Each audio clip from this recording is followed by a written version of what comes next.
Hello, everybody.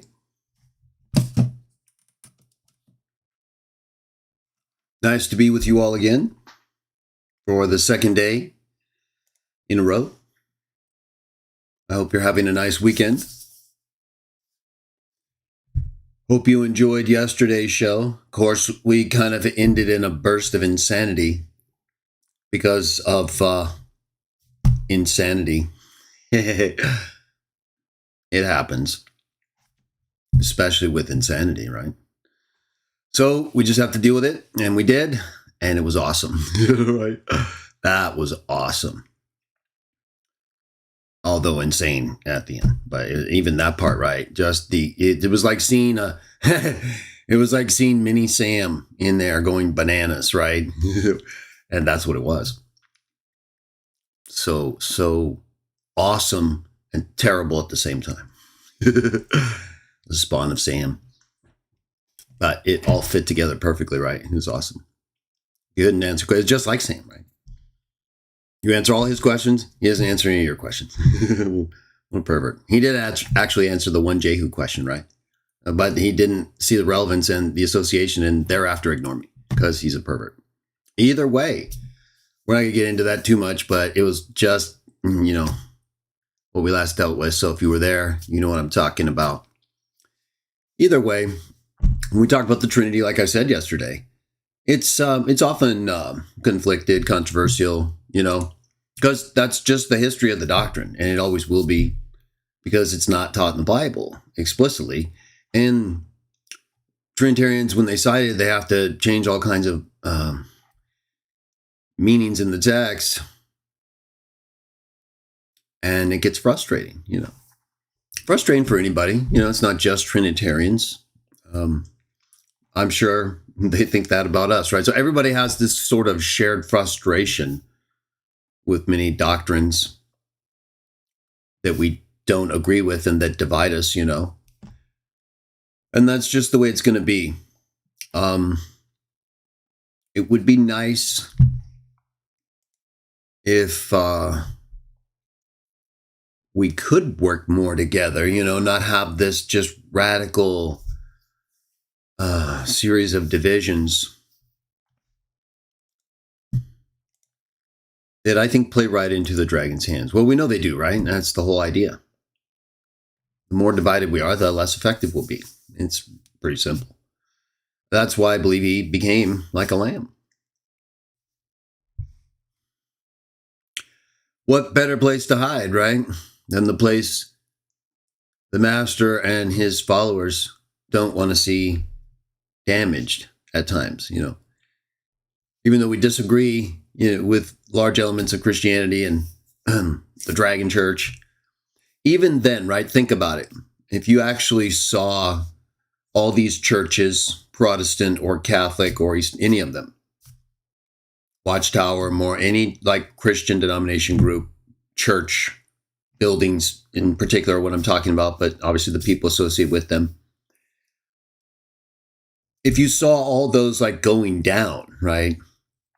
There's just something that wouldn't be that. Now, though that's happened, it's not like it's irrecoverable. It wasn't even how it was originally supposed to be, But nevertheless, it would be kind of like, it just would have this sort of effect because of the visible nature of this quote unquote defeat, right? All these representations of a religion. Same with, I'm sure, other religions that would have, for example, a mosque or other religions and things that would be visibly associated with them if they are damaged, right, or all went down. It wouldn't necessarily change your religion. It would just be a visible, it would have an effect because it's a visible manifestation of your religion. It's a symbol. We're often so associated with it that the effects of such a symbol affect you. So even though we're not like part of the Catholic Church, part of the Eastern Orthodox Church or any Protestant churches, or like me, if you're like me, I don't even, I don't do like kingdom halls or anything, right? We just do straight up local residential meetings or out and about doing what we're doing. Like I believe they did in the first century. But either way, I'm not saying there's never a time when you would maybe as a Christian group want to have a building or a communal place in the community where you could all meet in a convenient way, I think there's an added burden, right? There's a higher cost, and that always makes things more difficult to focus on the master, right? So I think when we each share our own burden and only assist each other where it's absolutely necessary, things happen. We should be able to rely on each other, but not like a permanent burden, right? It should be like, okay, let me get back. If there's like a big problem, you got knocked down. Yeah, we got to be there for people. We all get knocked down at times, but we get back up, right? What's the Bible say? Righteous person can get knocked down, you can get right back up again and again and again. So, whereas when the wicked one falls, it's game over, right? So we should all take a little courage from that, right? We all, as different Christian groups, believe in the Bible. Now, we have different views of it, and from there, we have different traditions. And the thing is, these things are so closely associated with us, like I was saying about the buildings. Our beliefs are even more so, right? It's like our absolute identity with our spiritual side of our person, right? Who we are as a person. Devotion to God and how it affects us morally and otherwise in the world and in our personal lives. So that's very much who you are and what drives you if you're spiritually guided. So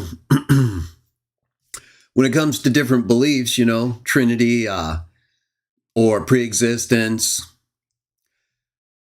other sources of, we'll say, revelation or teaching beyond the Bible, but as authoritative or similarly so. Right? These are all things that create a conflict with what we identify with most spiritually. And so it's very hard to endure that, And then that's why I think we often all argue the way we do. And I think we're going to have to. I said this a while ago. Actually, when I've tried at different times, so many of you know, I tried with Sam. I don't want to go back over all the things, but we all know. Right? I try at different times to work things out with people, get along. But it really isn't possible. I was saying this the other day also.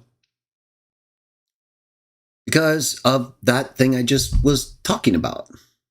We're not going to be able to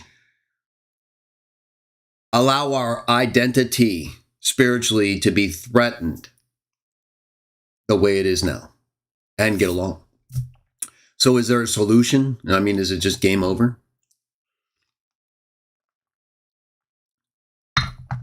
Probably. But the only way I can see out is lower the threshold of things that are that significant to your spiritual identity. So, right, obviously different groups are going to have things that if you don't agree or if you change your agreement or you disagree, right, directly, hey, no, you're wrong, no, I'm wrong. Different groups within Christianity, I'll focus just right there since that's who we are. There's going to be a lot of things that create this triggering effect in terms of your identity, what you're threatened by spiritually. Right? So if you're in Watchtower and you don't accept, certain teachings they have about prophecy or chronology or the governing body, it's going to create the same reaction that, well, it necessarily doesn't have to be like a one-to-one correspondence, but like in generally, basically the same as a Trinitarian who you don't agree with in terms of, say, well, I guess anything related to the Trinity, right? I think the Watchtower's chronology and prophecy and governing body teachings are on that level for them. And if they're not, like if they say, no, the identity of God is more important, than chronology, prophecy, or who the governing body is, the effect is the same. Okay? So you can say that, and maybe that is true, but if you disagree with who the governing body should be or is, or with their chronology, or with their prophecies, interpretations of them, it will be the same thing as if you changed your view of God. You'll be an apostate. Am I wrong? I don't think so. So you see what I'm saying, right? You get into these different larger Christian groups, right? Or you could just stay kind of in the watchtower area, right? So with Mormons, there's certain things if you don't believe in or do or associate with, it's not gonna, you're not part of their group, right? There's a division, very clear that, yeah, we can maybe socially get along in certain things, but no, right? So there's a lot of that. There's a lot of that. I don't think we can really overcome entirely. And I'm not saying we necessarily we're supposed to, right? The Bible does say that with these kinds of divisions, those who the truth will be manifest, right? That certain people will be manifest for who are right or wrong. So God lets a spirit of error go to them, Paul says, right? To see if they'll believe the lie. He lets things happen. Remember when Jesus said, I came to cause division, right? But he's also Prince of Peace. So it's not like a linear application across everything. Each of them apply at times in ways that are specific to those things and the people involved. So that's what you have to look at, and then you'll see both things. So in this show, we try, it's a praise show, right? It's where we try to just set aside all those things. We're not going to be able to get past them. We've got active discussions with people, and that's a good thing, I think. Unless we all can work it out, right? I don't see any other way than if we don't defend who we are and stand up for what we believe, who will, right? Do you think these other groups who don't agree with us are going to do us any favors? Do you think they ever have? Exactly. No, they would rather see people who believe like you and me stop. They're not like here to kind of help us keep going, but be separate from them like one of these other groups, right? No, that's the last thing they want to see. And yet they're one of those very things and probably not as good as we would be. Either way, that's subjective. Although I think I could get evidence to back it up. Nevertheless, we only have three things, right? So we only have three things that if you don't accept as a Christian, you'll trigger us. We're like, wait a minute. What do you not understand about one God the Father, right? Christian witness of Jah. Okay. So that's what, so it would be like, what do you mean? Okay, we would understand, of course, if you believe in Trinity or we understand those beliefs are there and why. It's just for us, that's explicitly what the Bible teaches, Jesus, the apostles, Old Testament. So it's like, okay, wait. Right, that would be like a triggering. Wait a minute. What are you saying? That the God of the Bible is not the Father? Or Jesus as the Messiah, sent forth from heaven. We believe he pre-existed. That's what the Bible teaches. That's what he actually says. I came down from heaven, right? He's talking about himself. Paul teaches explicitly he existed in the form of God or a God. Gave it up. Became a man. Got it again. Better this time. Firstborn never dies again. We talked about it yesterday. Although he had died right before that, right? So it only applies after his resurrection. We talked about it. That's the whole point of that section of Hebrews. Talked about it many times. So, or the golden rule, right? Yeah. So if you don't accept, now there are aspects of things we don't try to over define. When the Bible, what the Bible says about the Father is the one God, that's what we believe. If it says the sons of God are in the Bible, throughout the Bible, and they're gods that don't break the scripture, like we see throughout the Bible and that Jesus says explicitly in John 10, well, then that's what we believe. Okay, so there's no threat to monotheism here in terms of the biblical sense. We don't really follow these categories, right? A lot of people hear what I say about things like one God the Father and the sons of God as gods and what the Bible says, right? But what I believe, so they think, well, you're a henotheist. Well, I can understand that, but not really. I do have a video out there about it. I should clip part of it, because probably I could get a section up that would be helpful, or do another one. But I don't see the Bible as really comparable to any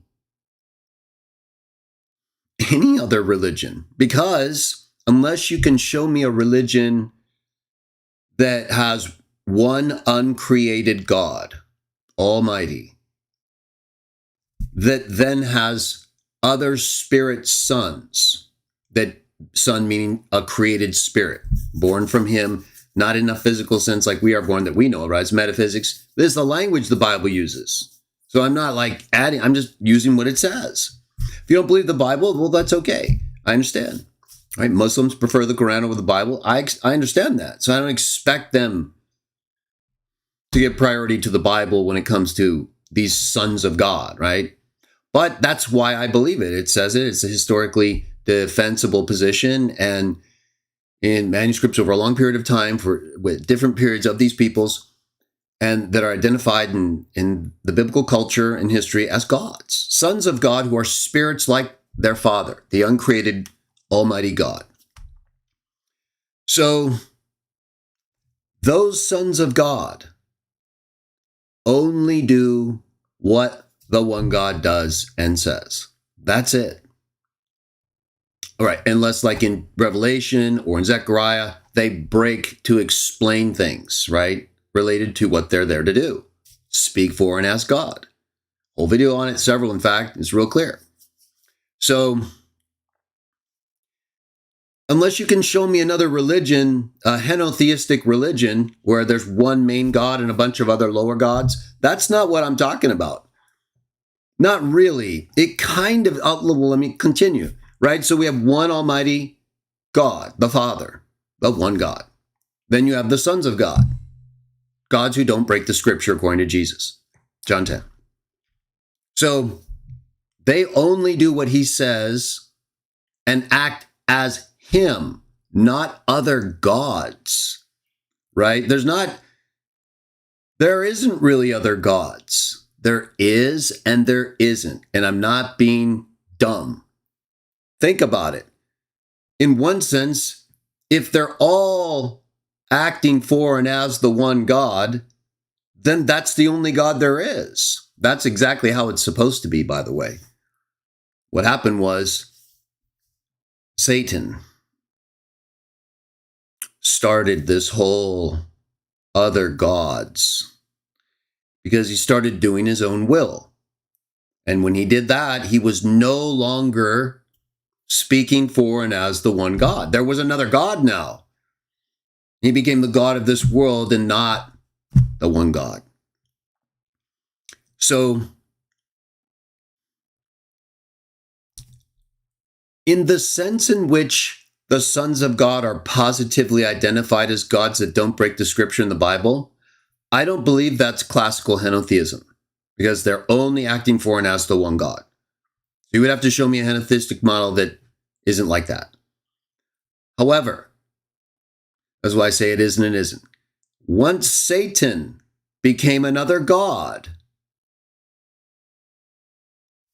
now you have something more similar to a classical henotheistic religion, or one main god and a lesser god, right? And then, of course, the demons, the angels who followed him. Then now you have it's the evil spirits who created this henotheistic aspect. They're, in fact, the very gods mentioned in Psalm 82 that are the gods of the nations, in my view. And I've defended it, of course, many times. So now you have this henotheist. That's why the Bible talks about this council of the gods, or in the ancient times, you have this same belief among these different nations, because that's what was going on. We see this discussed in accounts in books like Daniel and elsewhere, where these different gods, princes are interacting with each other based on the treatment being done to God's people. So all while this whole thing with the body's going on. So I believe that in the Bible, you do have a more classical henotheistic belief structure with the evil sons of God. They are, in fact, other gods doing their own thing. They're not representing, speaking for and as the one God, and so therefore they then come outside of this unique belief structure. I believe is unique in the Bible, where the other sons of God are, in fact, not other gods in that sense, even though they are other spirits, gods, but they only act and speak for the one God. Because they're smart, right? Ask yourself, and we don't want to get too caught up in metaphysics because that's not our domain, and only when it pertains to the Bible. But I will say this. You want to think about why the angels, the good sons of God, Jesus, would do that. Why would they choose to only act like someone else rather than do what they think is right? There's only one answer. Because they think the one God is always right. Pretty smart, huh? Especially if you're Jesus. That was a good call. Right?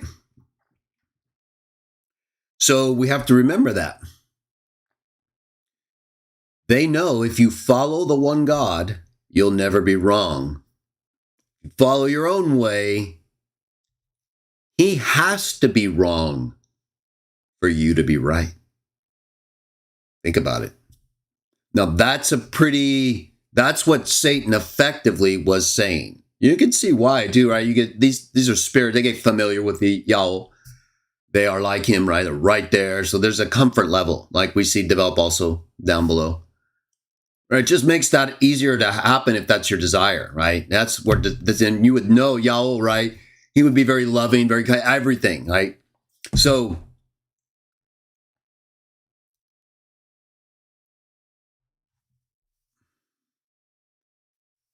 it's very interesting when you think about those things that way. I don't want to get too caught up, like I said.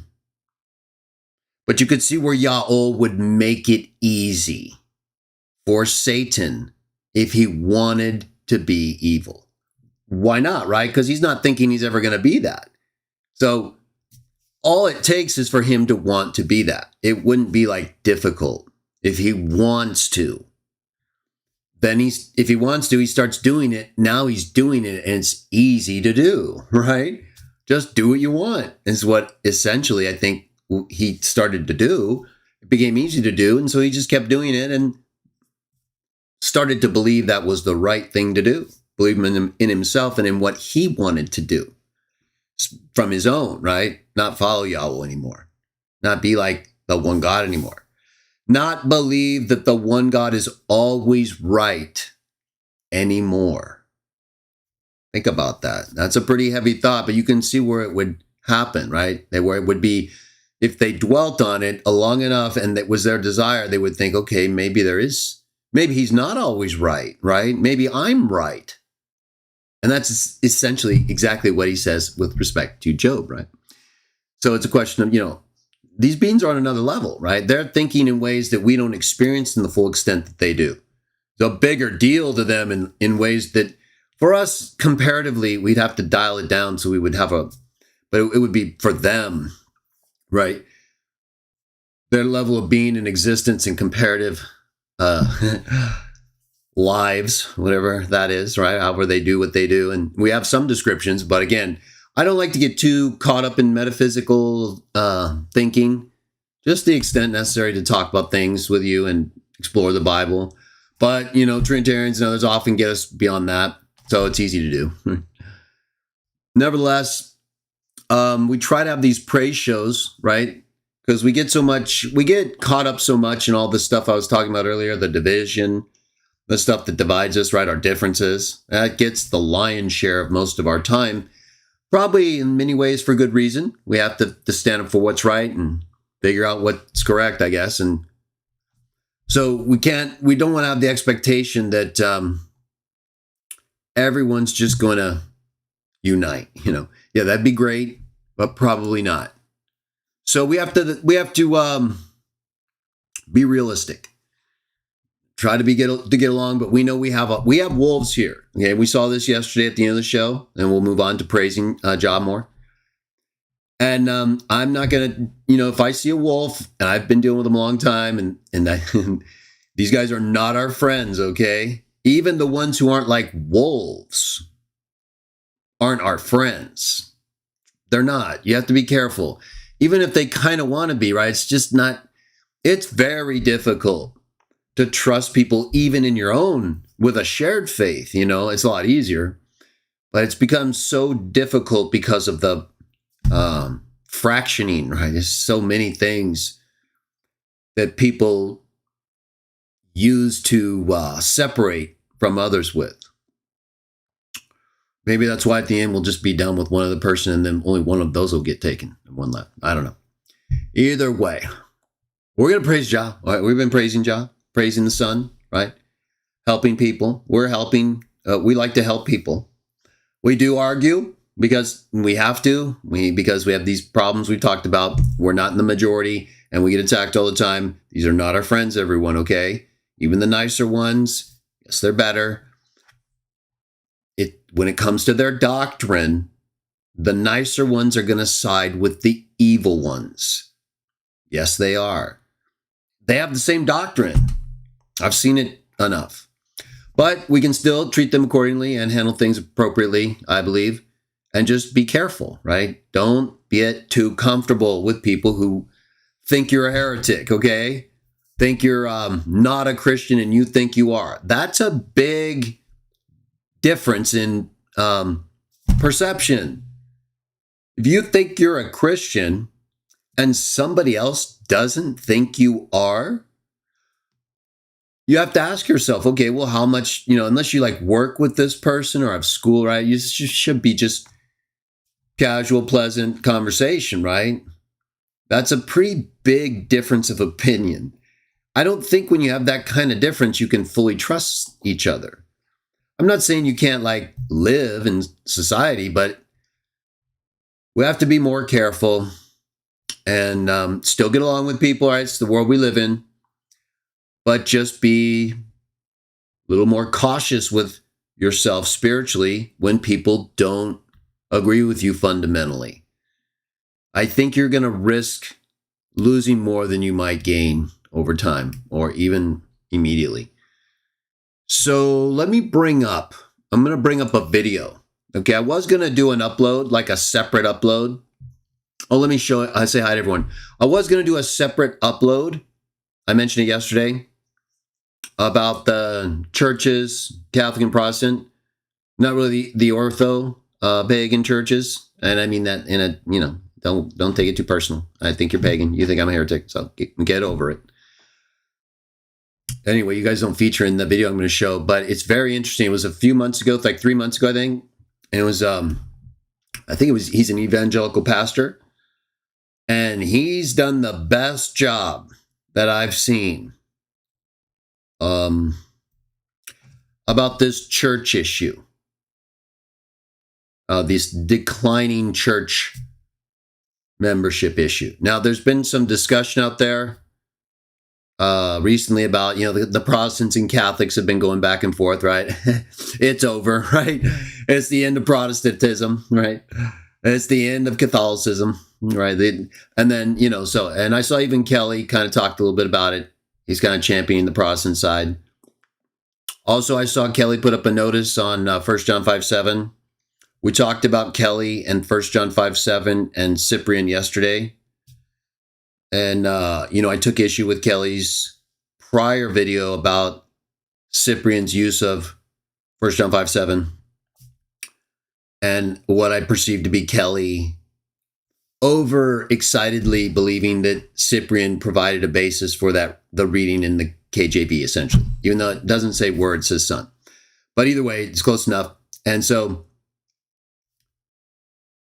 I don't believe that does. I don't believe it shows at all that the text Cyprian was using or aware of had that reading. That he only quoted the part that was actually in the undisputed, only quoted an undisputed part. So, nevertheless, I think talked about in ways that showed why Kelly might have believed that. So we'll see what he says. He's going to do like a response on that, which I expected he would. I even asked him, hey, I think you should delete that video, right? So now remember, and I tell myself this more now, right? Because Sam got me all fired up and all these things. I try not to be as defensive until I know what the people are talking about. Now, if it's coming from someone like Sam, William, there's certain people okay, here we go, like Sam says. But, I don't think that's always necessary. Maybe Kelly just has either more information that will explain his position on that. Maybe he thinks I'm wrong in some way that he's going to point out. Or maybe he's going to accept that maybe it's not as supportive of what he was getting at, that it's like evidence of a translation, of that being in a translation as early as the mid-3rd century, the basic kind of point he was trying to make. And so we'll see, okay? But I did take issue with Kelly on that yesterday. And so everyone should hear what he says. So listen to what he says about that. We'll see what he thinks. And if there's something we need to talk about more, we will. If Kelly kind of admits that, it's not as supportive of his position, but he still disagrees with me, basically, well, that's fine. That is not a problem. Responding to me or disagreeing with me or telling me whatever is never a problem. What is a problem, I think, for anybody, including me, is when there's like an accusation that something's either right or wrong that's clearly not, right? So I think the position, if it's going to avoid like any triggering response, should be balanced in a way that fits the evidence, right? Because when you go too far, you don't go far enough, that's when people are like, wait a minute, no. So I think the more attention we pay to what we're saying and the conclusions we're reaching, will maybe deflect some of that, but we'll see, right? So we'll see what happens, and we'll go from there. I'm going to do a video on Sam on the rest of the John 10 stuff, part 3, Dr. White debate review, probably tomorrow or Tuesday, maybe Wednesday. Right? I did a 6-hour video yesterday. We're going to try to keep it around 2 tonight. So we'll let those videos kind of live. It takes people sometimes a while to get them in there. Maybe we'll push that video to like the middle of the week. We'll see. Maybe Sam will trigger me, right? That sometimes happens. And we'll see. Either way, that and got out some other things too. But let's get to some praise activity, right? I don't know why. It seems like sometimes I think there's like a blue light. I don't know why that is. I've noticed that though. Like you see on my shirt, I shouldn't have pointed out. Hopefully it won't distract you. But I think this blue light is reflecting off of certain colors of my shirts. I'll deal with that. Yeah, that's not my intention. And no, I'm not intending that. It's just something that's sometimes happening with these colors on these shirts. Either way, let's praise Jah. Right? Let's give him some praise, everybody. Let's do some praising, right? Everybody wants to have that. We have enough of the argumentation in the Trinity and all this doctrinal stuff, and we need time. It's still something we are aware of it, and we have issues. We need to keep growing, but we need to be ourselves, be appreciative, and just know that everybody's doing their best. Where we're not, well, then we got to work on it more. I try to do my best and work on what I got to work on. I'm aware of things that, of course, I need to do more of. Become a better person, but I don't pretend to be perfect, and I'm not going to treat people who are clearly here to bother us or represent perverted paganism and intrude, right? Like the people in Jude. No, I'm going to treat them just like Jude, okay? Just like Jude, just like Peter. He talked about the same thing. And just like anyone in Jesus, the master, right? So if I sense a wolf, and I'm not perfect, right? I think Elisa Cootie, I think it was. I'm sorry if I get your name wrong, Elisa. Hey, yesterday I misinterpreted one of her comments in the chat. There was a lot of stuff going on, and she used the word gone, and I thought she was saying I was gone, but I misread that because sometimes it's kind of small, and sometimes I guess I should try to make it bigger, but I mean, the rest of everything is nice. For whatever reason, that chat is small, so I guess it's just the way I have it kind of on that column. So sometimes it doesn't come out as clear, or it's going so fast, or I just get things wrong. That happens. Remember, it's okay to get things wrong as long as you don't stand by your error. Once you double down, right? Once you say, once you've had time to reflect on it, and then you still say, no, I'm right, you're wrong, and it's clearly, factually, objectively, no, you're wrong, well, then there's something there, right? So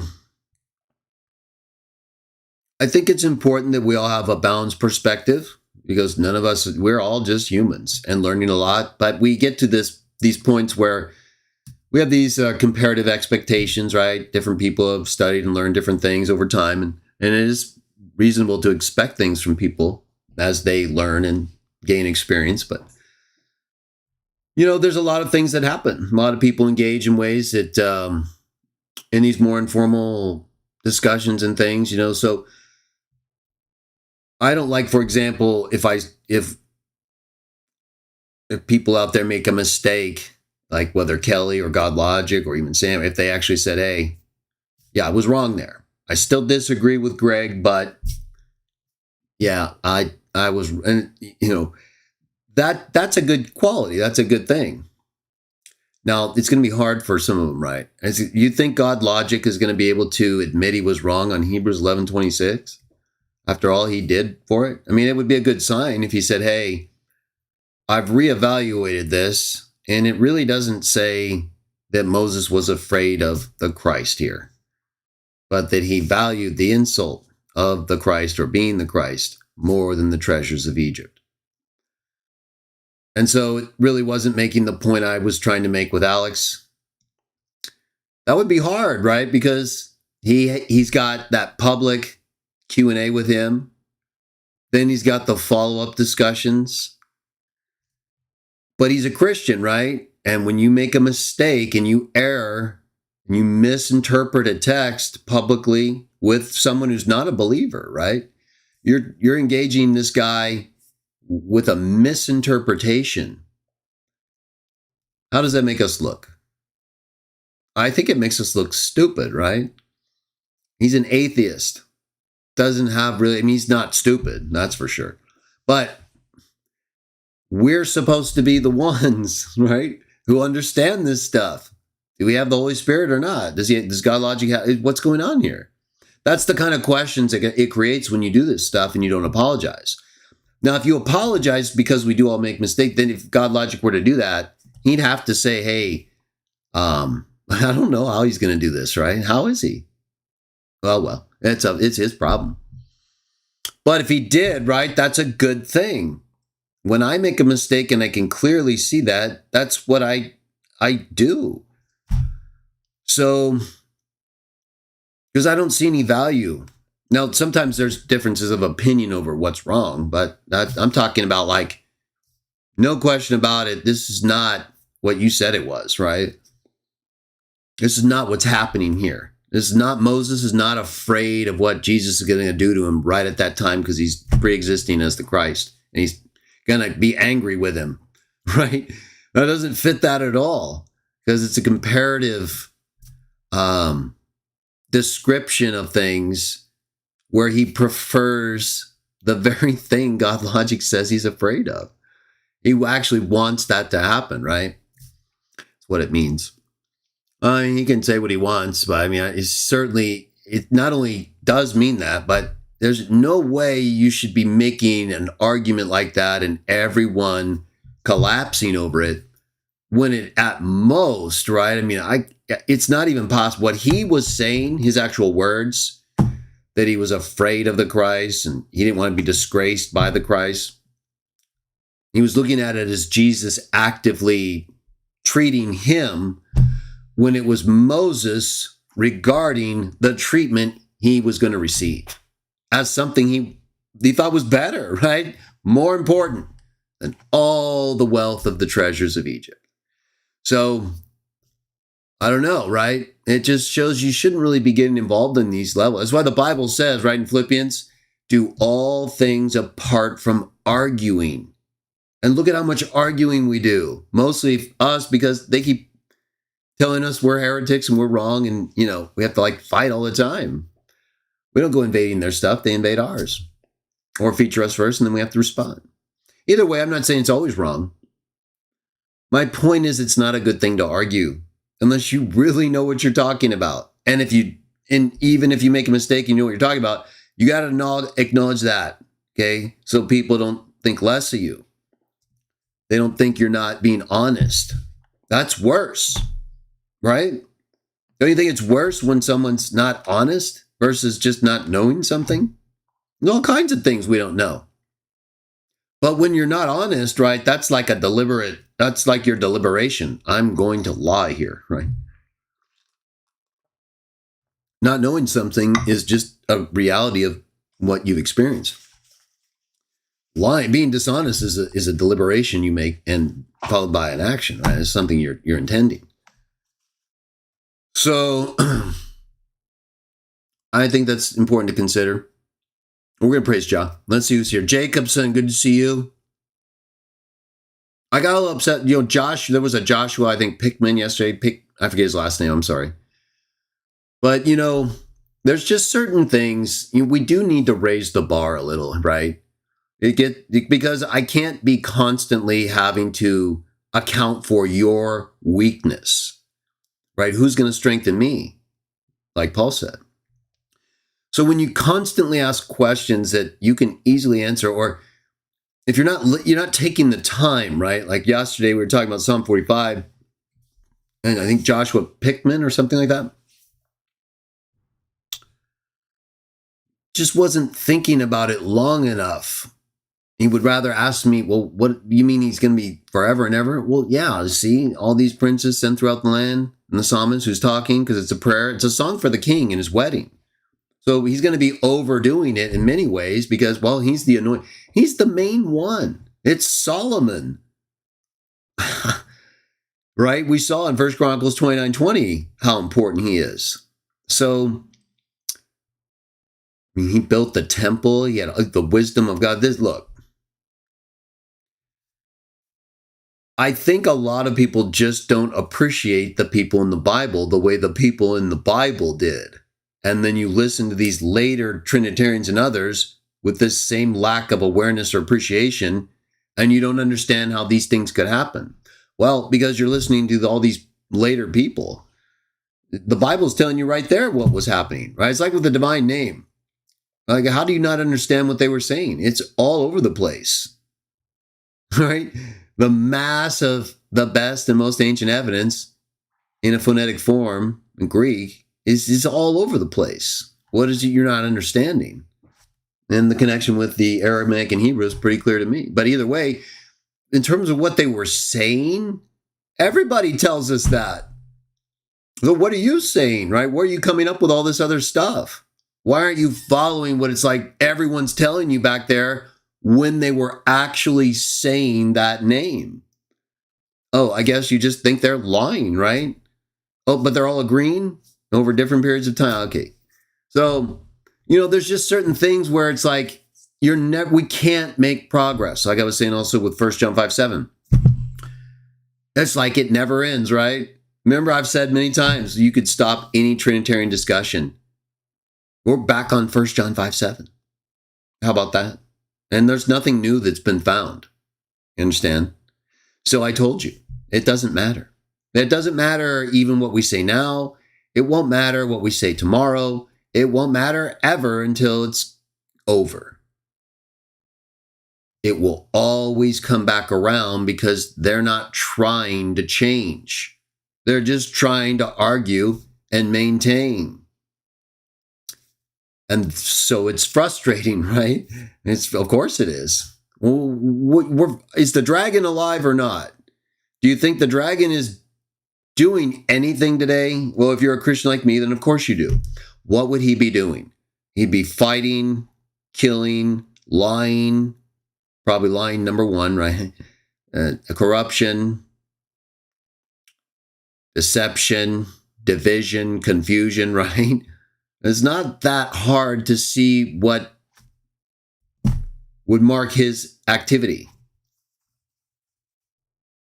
So to me, we are in his hands right now. Now, of course, the one who's in us is stronger, and it is his world, but we are the one who's even over him. But still, he has time, he has authority, and he's active. So, I don't think we have a choice right now, like I told you before. Maybe at some point, where it's hard to say, right?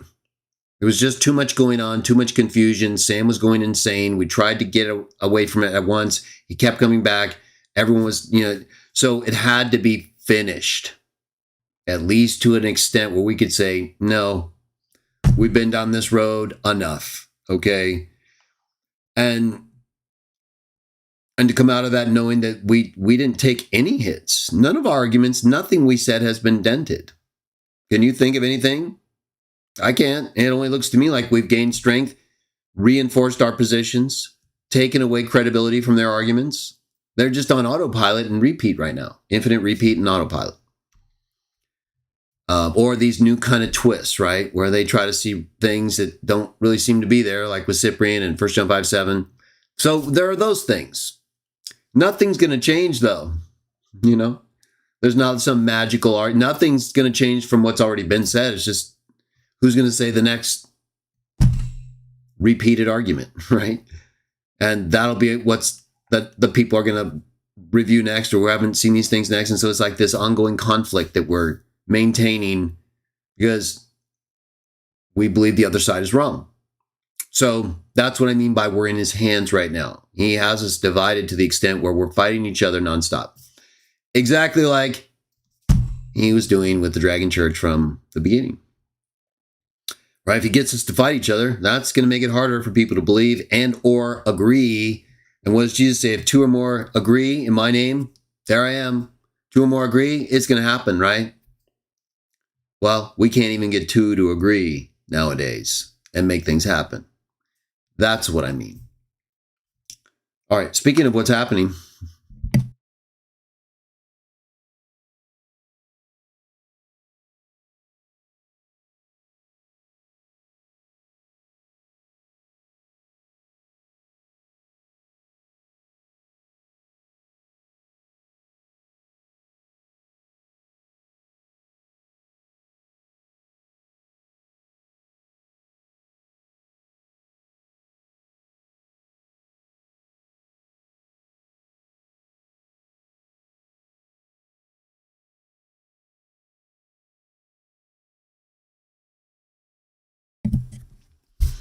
Good to see Jacobson, Brandon, Bankhead, Sweet Science, and Betsy.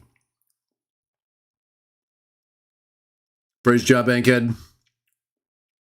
Sweet Science says, why did you leave Jehovah's Witnesses? Because they don't require only what the Bible requires. They require you to believe things that are unique interpretations by them.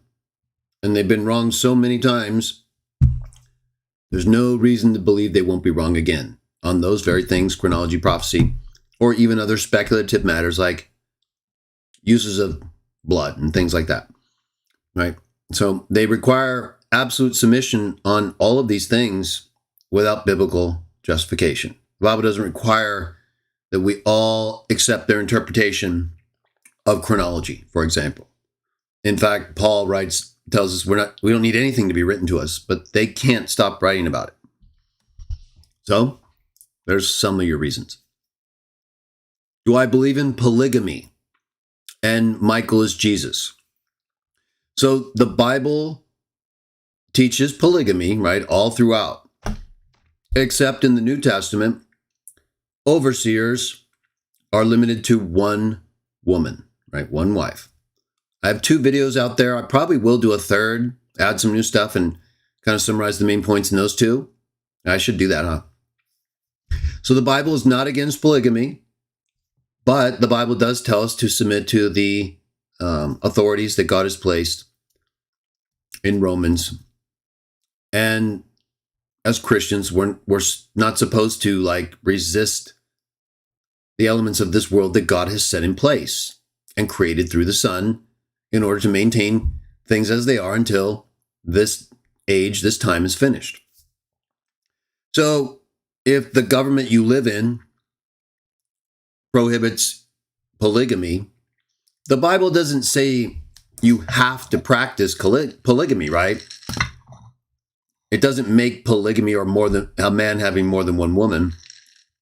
It doesn't say You can't do this. Unless only on the overseer part, Paul says they should only have one.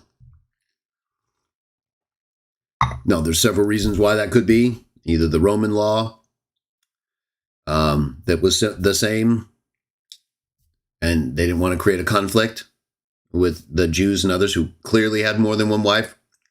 Even at that time, and see the 2 videos I talked about, just type polygamy at my channel. 2 videos come up.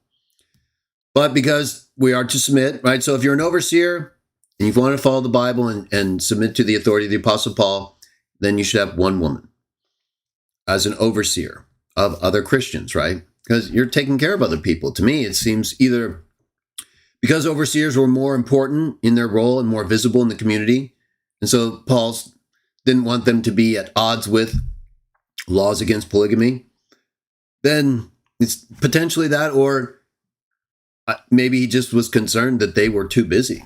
You know, they would have to be taking care of all these other people, right? So there's a lot of things he limits that aren't necessarily bad in and of themselves. Some of them are, right? Not getting drunk and all that. But there's a lot of things he says overseers, people in positions of responsibility shouldn't do, because that position requires a lot of work, right? You got to be out there helping people. That's the whole point of being a servant in a Christian sense. Not people helping you, right? Not people helping you live off of them, right? No, you're supposed to be out there working and helping them, serving other Christians, not being a burden to them. A lot of these guys, you know, they can say what they want. I understand there are people who have health problems, right? Issues. And so they say they can't work. Well, but a lot of these same people get online and speak for hours and argue with people and even go out in public. That's called working, right? And people get paid a lot of money to do that, to argue all day, right?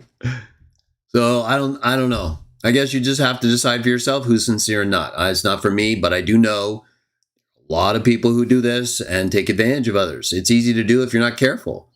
I work 2 jobs, right? I work and do this on my own. And it's just what I want to do. It's hard times. I have school too. I do all kinds of things. But I want to do it. So I do. And it's just as simple as that. If you want to do something and you want to set a good example and you want to work and you want to help people, that's what you're going to do. If you don't, you want people to give to you and you just tickle their ears like the Bible says many would do, that's what you're going to do. Well, that's all I can say. But let's see. So polygamy. Yeah. Okay. So I'm wrapping up on polygamy. I think we kind of got off there. So we are not against polygamy or a man having more than one woman if you're not an overseer in charge of helping a group of other Christians and the laws of your area permit it. To me, it seems like that's what a Christian should do. It's not controversial. If you want to follow Paul in terms of the limitation for overseers in terms of a woman, right? And the submission to the existing authorities placed by God. So if you want more than one woman and you're a man and the other women are okay with that and the laws of the land permit it, then don't become an overseer. Just help the overseer and the other Christians with your family and become a support in other ways. I don't see that the Bible would indicate anything else, right? I'm open to anything anyone would want to show me, but that's my view on polygamy, right? So I live in the United States, but I don't have to marry more than one woman. Well, of course, if I do, that would be wrong here, so I wouldn't. But if I'm not an overseer and I just don't marry them, but they're faithful to me and I only am with them, that's the biblical model. I know it sounds a little weird, because people don't do it in that way. But there are people today who have more than one person live with them. They can get kind of weird, right? Multiple women, multiple men. So the Bible would just be one man, multiple women. I know a lot of feminists and others don't like that. But I'm talking about the Bible, okay? And I think it's more practical anyway. I don't think having multiple men in a relationship with multiple women is together ever going to work. And there'd be a lot of problems, but yeah, you do what you want. I follow what the Bible allows me to do without violating my conscience in an obvious manner. And I believe, right? So the only things we require, one God the Father, send forth Savior Jesus, and the golden rule. But we do follow anything that's like obviously explicit, right? So we don't murder, right? We don't lie. And if we do, we then repent and confess and become a better person, hopefully. But we don't do those things because they're explicitly not good. So polygamy isn't put in that category in the Bible. It's only limited to the things I referenced. Michael is Jesus. Okay, so we don't require that here. Sweet science.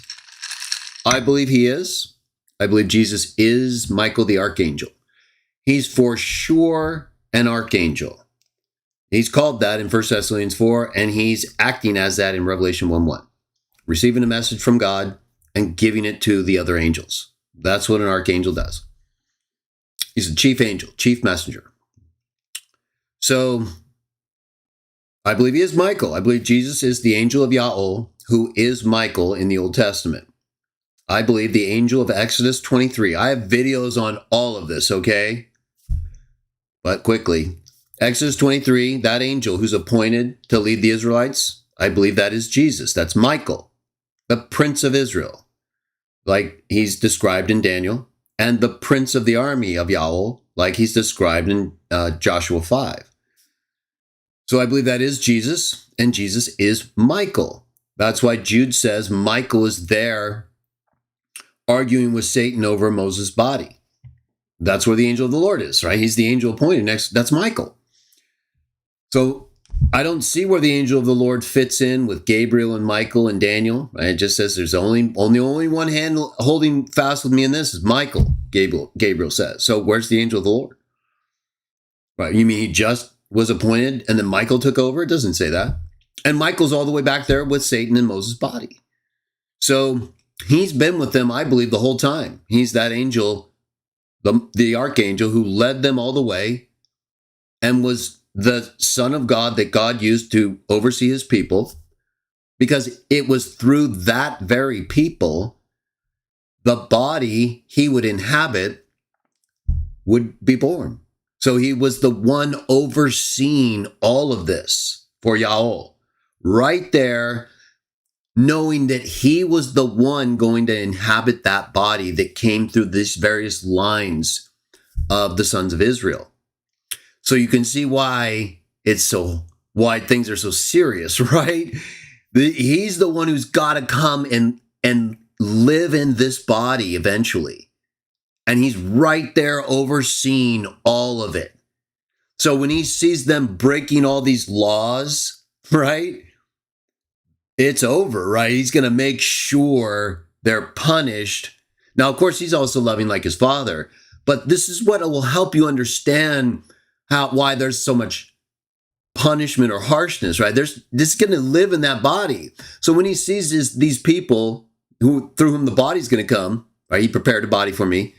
When he sees them sinning like that, he knows if he doesn't wipe that out, right? If he doesn't cut that out of the lineage of these people, he's going to have to deal with that as part of the human makeup of his messianic human vehicle, right? The body he's born into. That's how I believe. It seems to me so clear. That's what actually happened. He's preparing a body through those people, and he's right there. So you can see why, right, when they're taken into exile, right? He's working with the other sons of God, and they're coordinating the imprisonment of those people. They're not like defeating him, right? He's letting them either win in the human sense, knowing he's got to punish them when they step out of line. There's a lot going on here. So the other sons of God, these princes, they will at times do whatever they want, though, right? They don't care, like Amalek or Satan and other demon nations, right? Prince of Greece and Persia, they were antagonistic. So when they're in Babylon, right, it seems to me like they're kind of working things out there. Like the prince of Babylon, while not, obviously it's still a demon, there's something there, right? Because remember, they can work out things among each other as well.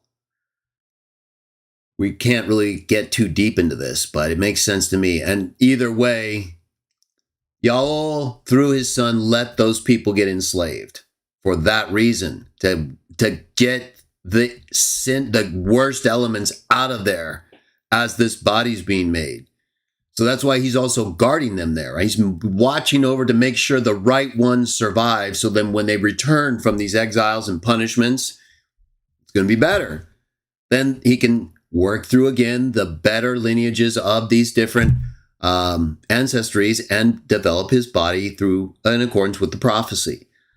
There's a lot going on there. I don't see Michael and this other angel. There's definitely no such thing in the Bible as an uncreated angel. That's just an invention to support a later pagan doctrine. Or just often, and also earlier even, associated, when they started interpreting the Bible with Platonism, the Middle Platonists, things get a lot different, okay?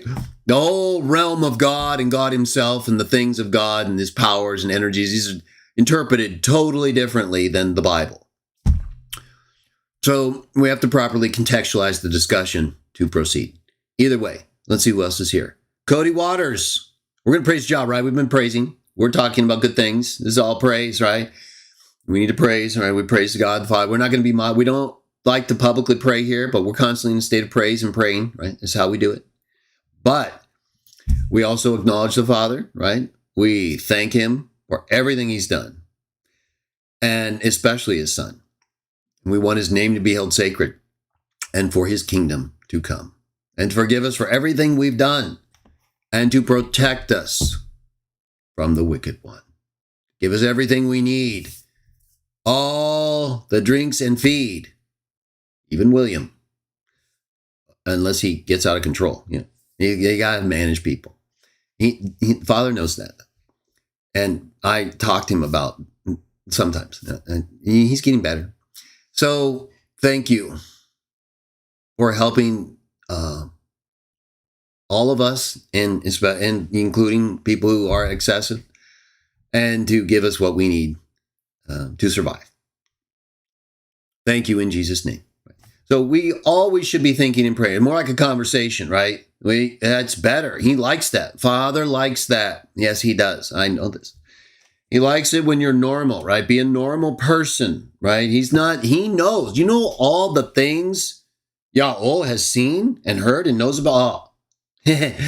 So remember, he's better than anyone ever and has more understanding and awareness. Just don't blaspheme him. That's why as long as you're doing it to defend him, and you, whenever you're going to be strong, is properly directed, right? Like we talk about in analogies, right? Perverts, child abuse. There's certain things that did not, even him. Like we just talked about it. So, but outside of that, we don't want to be just always antagonistic, right? We try to be reasonable. I think I answered Sweet Science's questions. Okay, good. And Betsy, awesome. Brandon, Cody. Let's see. Non-sensuin. Again, I'm sorry. Sometimes it's hard for me to read on this screen. This one's clear. Either way, I think it's non-sensuin. Hey, Greg, I'm an atheist who found your channel watching responses to the Woods O'Connor debates, and you have by far the most reasonable interpretation of Hebrews 1. What do you say to atheists who mention the idea of suffering?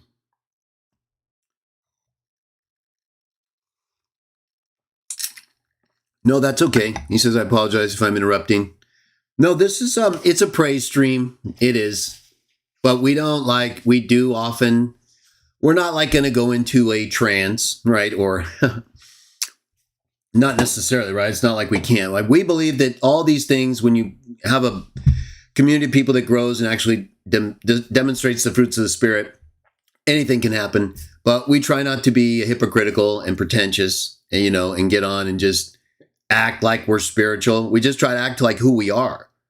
And while that may not be good enough for a lot of people, hopefully it's good enough for the Father, right? We believe that we're honest and we're trying our best to become better, all of us. I think often Christians either portray themselves or are portrayed, maybe both, as like we think we're better than other people. Maybe it just comes out that way sometimes. I think it is wrong, though. I don't think it's how most Christians are thinking. Maybe some of them, right? They get lost. Like in Jesus' illustration, the one who thinks he's better. There's some people like that. One who prays that he's better than everyone. I don't think most are, though. I think most, maybe it just comes out that way because we're trying harder or harder than many others, even if we're failing, right? It's like on our mind more, you know what I'm saying? So I think that shows more when you're trying to when you're trying to be something more moral, more principled, even if you're feeling it shows up more, right? And it should. You're thinking about it. You're trying to change who you are. That's not always easy, though, right? We do have to be accommodating, but there does come a point where people aren't trying anymore, or they're not open to any kind of change if it's significant. But we also have to not judge, right? Jesus says, like a huge part of his teaching, stop judging, right? Just stop it. Yet look at all the judging. It's like it's over. We're so divided. All right, so we gotta work on that. The wheat and the weeds, that would happen. But Jesus said, just stop it, right? That's why we try to do 3 things. That's where our judging should stop, unless it's, again, an obvious conflict, murder, lying, stuff like that. So he says, what would I say to an atheist who mentions the idea of suffering? So do you mean like just in general, like animals, humans? I guess that would be it, right? Animals and humans, or just humans? You want me to answer both or just one?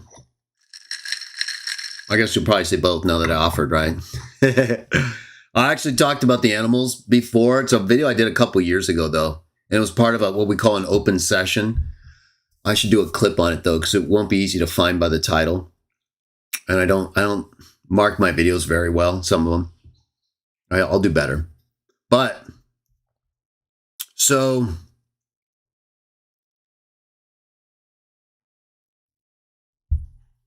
I guess you're saying an atheist who would say that the concept of suffering mitigates against belief in a God or a being who would be responsible for creating what ends up suffering. I think that's probably where you want this to be answered, right? Why does a God, if he exists, or gods, but we'll just say God for now. If we justify the one, we could justify more. So why does a God exist who would create things like humans and pets and allow them to suffer, right? Even if he didn't intend for them to suffer, why would he allow them to suffer? Okay, well, let's go back to the creation of Adam and Eve in the Bible, humankind. Since we're going to answer this from the perspective of the Bible and what it teaches about God. So humans were made from the earth as flesh. On the earth, there are different things, right? So we're going to stay in Eden right now. So in the Garden of Eden and everything that was there, or that would potentially be, we can't say everything pre-fall, but based on what was there, right? Trees, plants, and all the animals were there, right? By the time that humans were made, all the animals were there. Now the animals, we'll include them too, because it would come up if I didn't answer it. So the animals have to live in their own environment. The birds have to live in the sky and come to the earth at times. The ocean creatures and the sea creatures, the aquatic types and amphibious types, right? They have to live in environments that are wet and or dry at times, change temperatures, have different rock formations. And there has to be a system in place that reproduces without overpopulating. So let's stick with their environment, right? We'll keep this as scientific as possible because I think it is what explains this. I think it's consistent with the Bible. So the environment of all these creatures, water, air, land, humans, all of them, right? Everything. In order to exist in their respective environments, they have to be able to feel, what is a good surface to walk on. They have to be able to tell what's something that's going to be healthy to eat, They have to be able to determine what's good to chew, not going to break their teeth. They have to be able to tell if something's, hot or cold to the touch to know if it's going to hurt them or if it's something they can rest on, right? The only way to experience those and similar things is to have pain. Because without the sensation of pain, you wouldn't know if something's too hot to sit on, poisonous to drink, too difficult to chew, too sharp on your feet, too bright to look on. So the only thing that tells us our limitation in all these ways is pain. Pain is the only thing in all of these physical beings, these creatures of the earth, that tells them all, every one of us, all of us, I say us, I'm talking about living beings, living creatures. I'll leave out plants for now, even though plants do have more intelligence than we think and react to things like pain also, right? Sensations. Either way, it's a little different. But we'll stay with animals, creatures, right? In the different environments and humans. So pain's the only thing that tells every one of those and us, you got to stop here, right? You don't want to do this, you want to do that. And that's what keeps you alive in your respective environment. So without pain, even in a perfect world, right? I'm talking about in Eden before the fall. I'm talking about everything that was created, regardless of what types of creatures were way back there, all of them. We won't get into that right now. We don't need to. We're talking about suffering, right? Pain, experiential stuff. Why would God allow this, right? Why would he allow this pain, this suffering? Okay, well, so we're starting fundamentally with why there's pain at all. I believe that science shows us very clearly that pain is a necessary restriction or the absence thereof permission to proceed or not with whatever's involved. And that's what allows us to determine how to live and better ourselves and avoid consequences, negative. So that's why I believe there's pain, period. That's why God designed all of us and these creatures to feel pain. It's for a good reason, to help us know what our limits are in all of those ways in our respective environments and more. Once Adam and Eve chose not to listen, right? Once they chose to do what they wanted, the same like Satan, but they're human, right?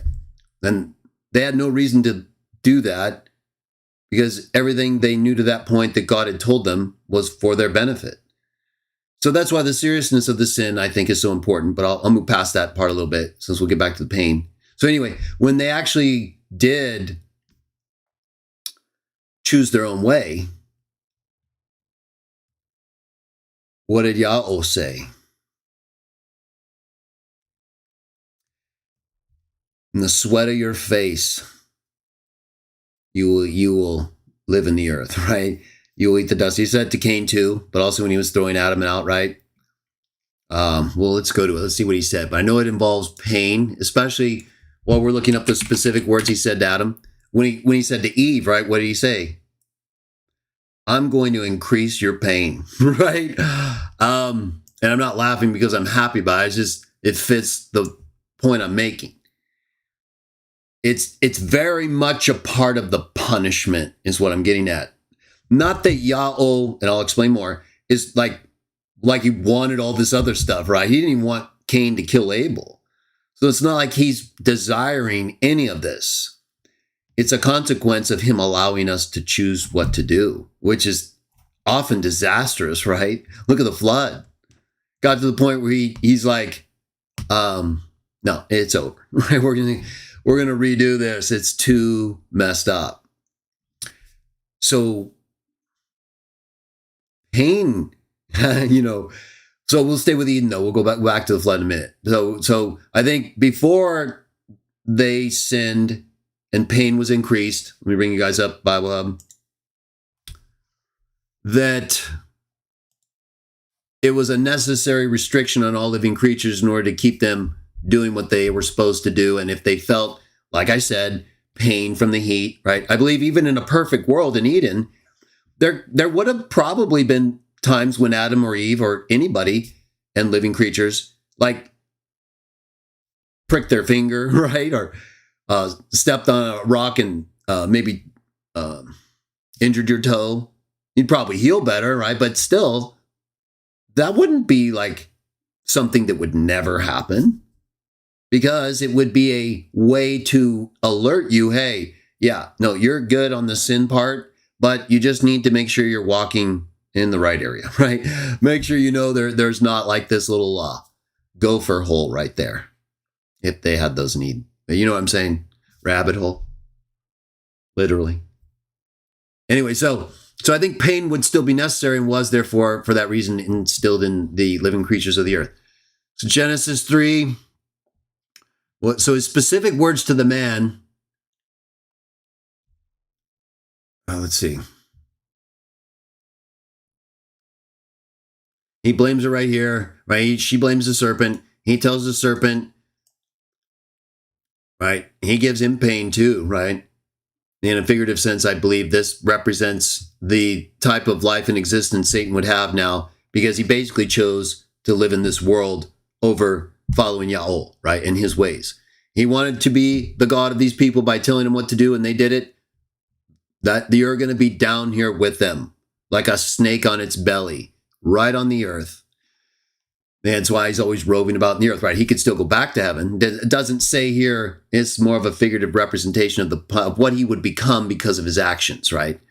He's cursed, and because of his actions, he would have this earthly life more so, because that's where he's that's where his interest is, in getting these humans to follow him, not in following Yahweh.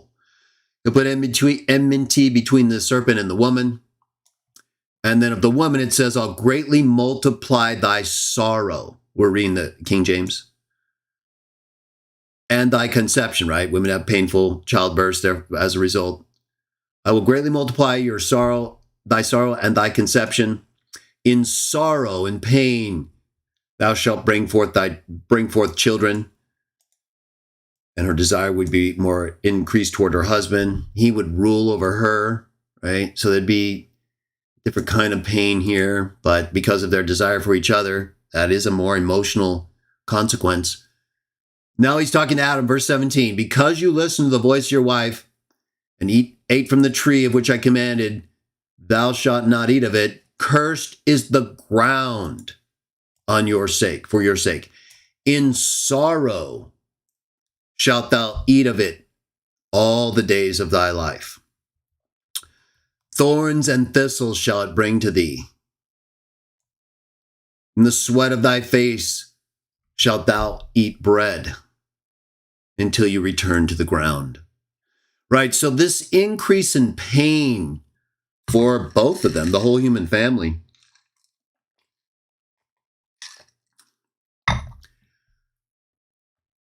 I believe was done because of, obviously he's punishing them, because he's going to take away their life.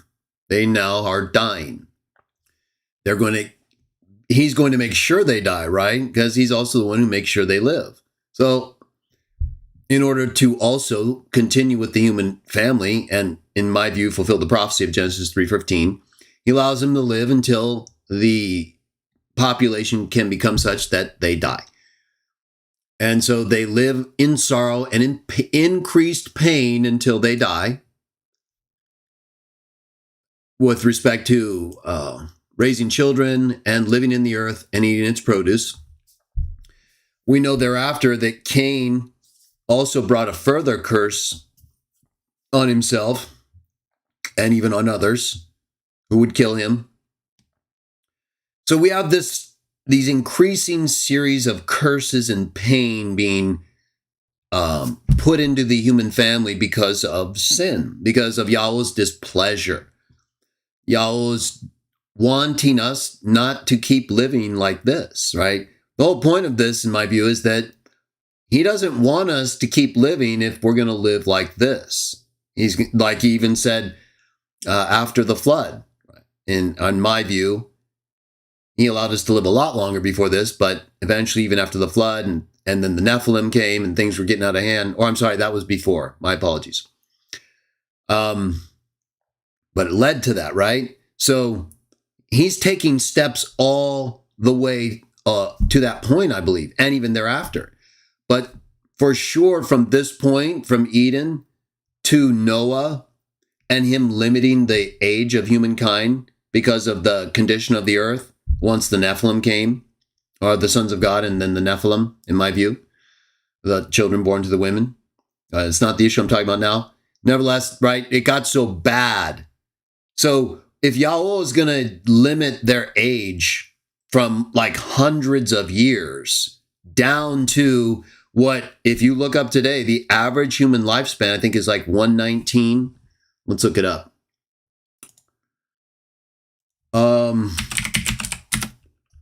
Right?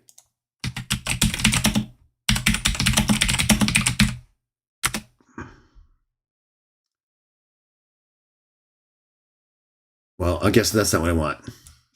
Longest documented living human.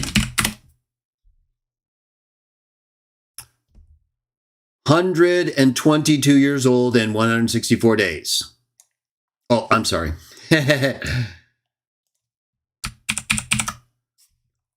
Well, what does the Bible say? Our years wouldn't be more than 120. No, right. It says 122. Right. She's the longest living one.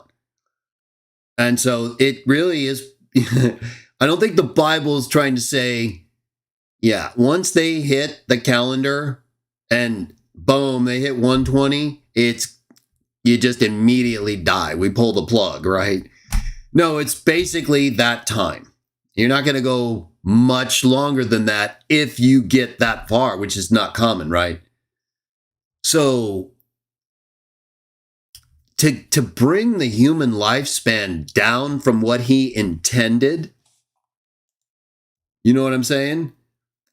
So we explain, or at least I explain, how the whole concept and creation of pain within living beings on the earth makes sense and would be necessary to function and exist, but wasn't obviously meant to involve the degrees of suffering that followed our choices, which led to an increase in pain because of a punishment that Yahweh gave to those who didn't listen to him. All three of them had increased difficulty, and specifically the humans had increased pain for their birth, living in the earth, and eating its produce. And that was before the curse and the hardship that came to Cain, before the curse and the limitation of mankind's age at the time of Noah.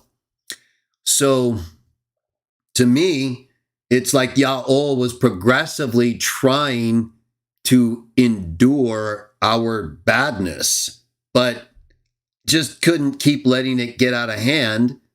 Had to bring the flood, it got so bad, then reorganize the whole earth in terms of these nations and limit the age of humankind.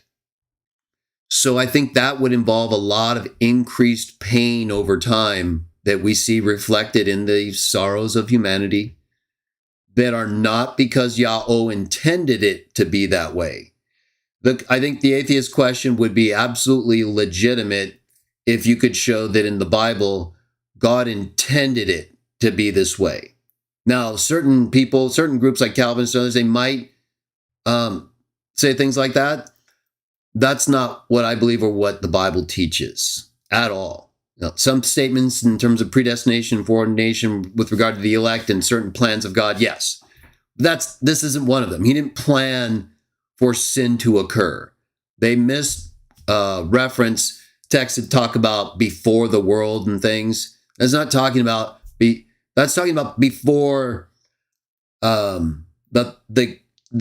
Adam and Eve had children, before the laying down of the foundation of the world. If you look at those texts involving the seed of Adam and Eve, that from the time after they sinned, he foreknew all these things would happen through his prophecy in Genesis 3:15 and thereafter. So, but the whole prophecy about the seed would sufficiently include all of the elect and things that would be necessary in order for those people to be chosen and secured. So there is a degree of foreordination, predestination with respect to what he decides he's going to do, with a great deal of allowance for everything else that will have judgment and consequence, hence pain and suffering for those who choose wrongly, in order to decrease the time that they'll be allowed to do things wrongly. Now, you may say, well, what about people who, they didn't do anything wrong, right? There's like a baby or someone who's really young. I cannot account for every single circumstance or person that's ever lived or would be in those classifications of age and such. But what I can say is that it doesn't appear to me to be that God could prevent that kind of consequence because of the things we're choosing. In other words, it seems to me that for God to prevent that kind of suffering, the sort of what would be potentially innocent suffering, where there's no definable sin that would be an explanation for the consequence, then I think if he were to stop that, based on everything I've seen and read, then he would basically be stopping everything, right? At what point are you not going to stop someone from doing what's wrong and being judged for it, right? I'm sure he does, like with Herod in the Bible. Right? He had a specific purpose and reason for making sure that Jesus was preserved. But Herod still went insane and killed a lot of people. God can give all of those spirits back, but to prevent Herod from doing that, right, he would have to have deposed Herod, changed everything, and then had someone else take over for Herod in a way and basically make sure he's not going to kill babies, right? Okay, so now what? Now you're taking over the morality of a monarch so that babies don't get killed in that one area? Well, why not just do it throughout the whole world then, right? Exactly. So you either do it completely or selectively to make sure your purpose gets done, which is ultimately no suffering for everyone. But until that happens, right, until you've triggered the reasons for you to make that complete transformation back to no suffering, except the necessary pain that would keep you from doing something you shouldn't do, I don't think he could stop the kinds of sadness and sorrow we see happening because, number one, he knows that's not what he brought about. He allowed us to choose. He even said,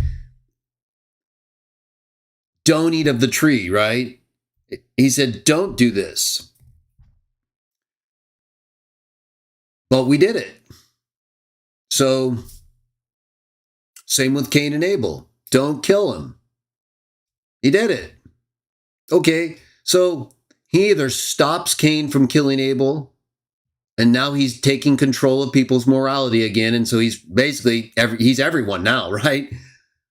No one's really autonomous in that way, and so there's no judgment necessary because you're making the choices for that person. So what's there to judge? See what I'm saying? It's either an individual choice and it's allowed and to certain extents permitted, and then for your own purpose not, or it's stopped completely. So I just see that the suffering we have going on right now is a necessary way to limit our existence as sinful beings who are doing things we're not supposed to do, And if he hadn't done things like confuse the languages, we would be at a point where we all have nukes a long time ago. So he knew what he was doing, didn't he, right? If that account is correct, he said in that account, the Tower of Babel, if we don't confuse their language, there's nothing they won't be able to do. Well, we're in space now, right? So he slowed all that down. So I just see all these negative things in life, these consequences, as Yahweh managing us, right? Not letting us destroy what he made us for, but allowing us to keep living for a time so that he can judge us for what we decide to do, forgive us knowing that we're sinful if we choose to repent, but if we don't, well, that's a choice. There's some things we can choose and some things maybe we can't, and he knows that, right? So like Joseph and Potiphar's wife. Joseph was able to flee away and not violate his master's property. And sometimes that choice is a lot harder, right? So there's this degrees of things that we can or can't choose, or certain people do and don't choose, and Yahweh judges all those choices. And all these painful things we experience and have experienced all the way since the beginning have been increased beyond the pain we were meant to have as a restrictive safeguard. Now it's out of control, right? Now our choices have made so many difficulties, the pain is really bad at times. And I don't think Yahweh could just stop it entirely. I think he does stop it at times for his purpose, but if he stopped it entirely, well, then it all has to stop, right? Then we're done. So I think the allowance, well, we don't like it, it's because of us. And he knows that we're just going to have to experience the consequences of what we and our ancestors chose until such a time as it all can go. Hopefully that was a good explanation. Maybe you don't agree with it entirely, but I think it's at least consistent with what I read in the Bible and what I experience as a human and understand from history. So let me see. Okay, so you can let me know, non-sent-to-in. I'll try to find that clip I did about the animals. I talked a little bit more about it. There's more there. Like, so I could talk about more of the animals, but it's kind of its own separate thing. Right, so animals, right, there's, people often say, well, why would God have carnivores? Right, why did God make carnivores? And carnivores are, for killing, right? Well, okay, there's some things I think you could look into that I've looked into. So a lot of carnivores can actually eat things other than meat. And the ones who are clearly designed, to eat meat, there are reasons why they would be that way, I think, in Eden. Because one of the primary functions of an animal, all of them, right, from insects to aquatic creatures to birds, right? How many dead birds do you ever see outside? How many dead things do you ever see anywhere? Like almost never, right? Because the second something dies, what happens? Insects arrive, the birds arrive, the animals arrive, and it's gone. That's what they do. The carnivores clean things up. Oh yeah, they do. And animals were never made to live forever that we can see. So they're a functional creature, right? They're part of the system of the earth that keeps it functioning. That keep the grass growing, keep the plants growing, keep the flowers pollinated and the seeds spreading. But these different creatures that help with these more, environmental factors, they also die and they reproduce, right? So you can't have like just this unlimited, ever increasing population of deer, right? Or cows. So they die. Or maybe there's so many of them, they have to be killed. Either way, assuming Yahweh would keep things in a measured order pre-Adam and Eve sinning, there would still be animals that would have to die. Either for various uses for the humans, or since they wouldn't have necessarily needed clothes that we can see, although eventually, who knows. But obviously animals provide a lot materially. and they were made in the pre-fall account for our subjugation, right? For us to use. It doesn't mean like abuse and, but they are for us. And so it doesn't appear Yahweh wanted us to necessarily eat them in the beginning, but they would have to have the ability to clean things up and eat dying or dead animals, right? Or keep the population in check, depending on how that would be pre-sin. But definitely any animals that would die or be about to die, right? So if an animal's about to die but hasn't died yet, but it's like suffering, it's like the pain of dying, since the natural pain we would have within us even pre-fall would keep us from doing things that we shouldn't do. At dying, because you're not going to live forever as an animal, you would still go through that process of, okay, I'm dying.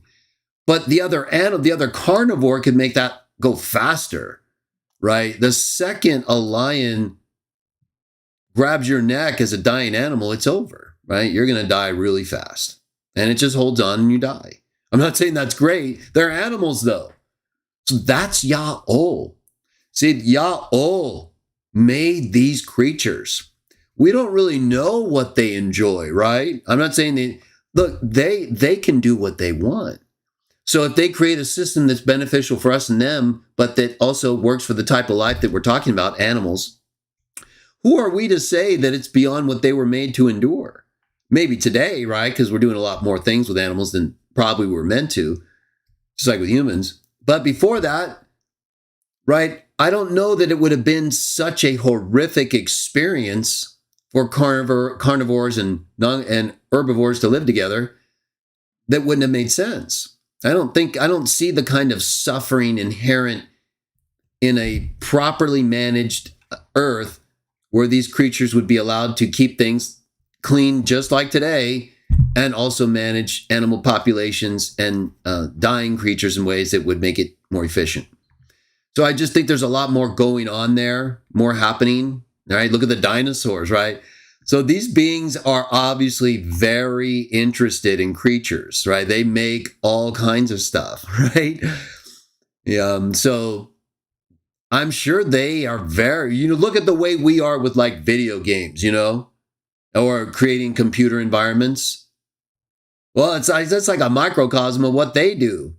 Right? This planet is like a gigantic, I don't want to say game, right? It's like a real thing, but they've made it in a way they can experience that we're not always aware of, I think. So these different creatures, right? Think of the insects. Remember, size to these beings means nothing, right? Who knows what's going on in the insect kingdoms, right? I mean, these insects are incredible. Unbelievable. So how are the spirits managing all of these things, right? There's organization going on with these ants, spiders, right? Managing all these flies. I mean, so someone is commanding all these things, right? There's a lot more going on, I believe, than we realize. And I'm not going to speculate and too much. It can get a little wild, or I try to stay just with reality and what I can see from it, and not go beyond that, but that's what I see. So it makes sense to me. I do understand the general objection. No one likes suffering, right? You might as well ask, well, why, if God exists, why do we have Sam? No, I'm kidding. Sorry, Sam, but kind of. Well, Sam has to be allowed to exist, right? Sam has to be allowed to exist so he can be judged. And those who stand up to him, rewarded.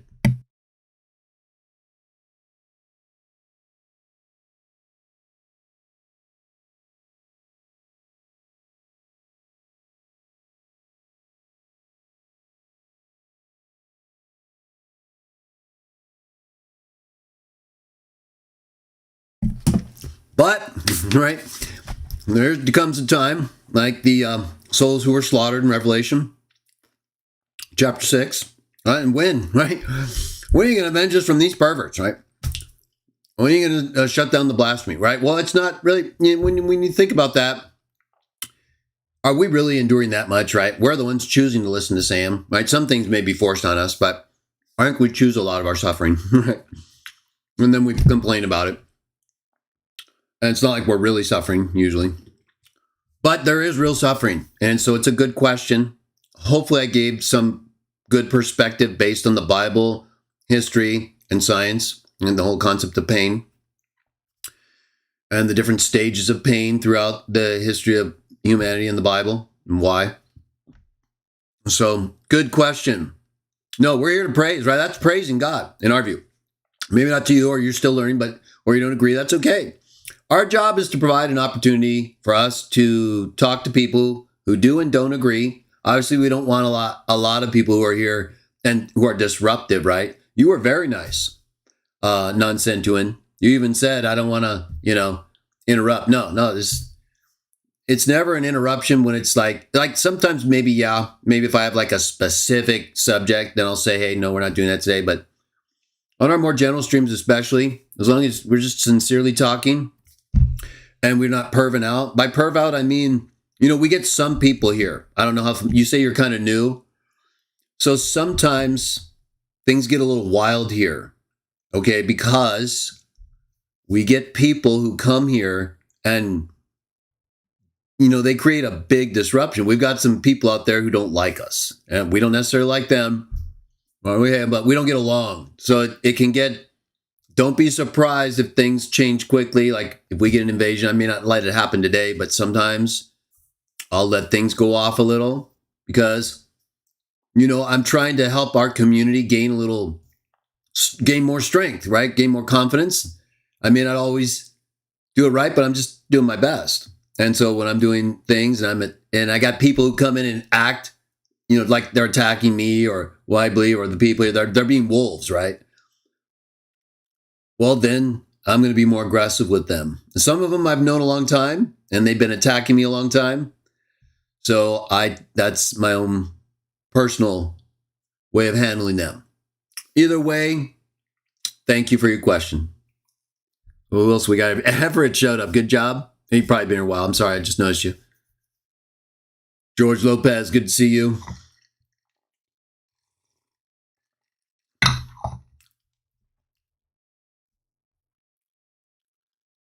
Amanda, why the hell did you talk foul language to God Logic? Well, why the hell are you talking foul language to me? Right? He didn't call you name. He just misinterpreted Hebrew. Man, you're so mean. Okay, so Amanda, probably you don't know a lot about, okay, so first of all, God Logic was brought into the forefront of all this was Sam.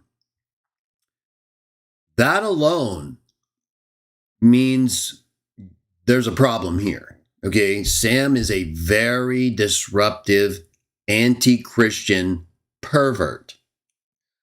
We appreciate some of the things he's done over time that are unique.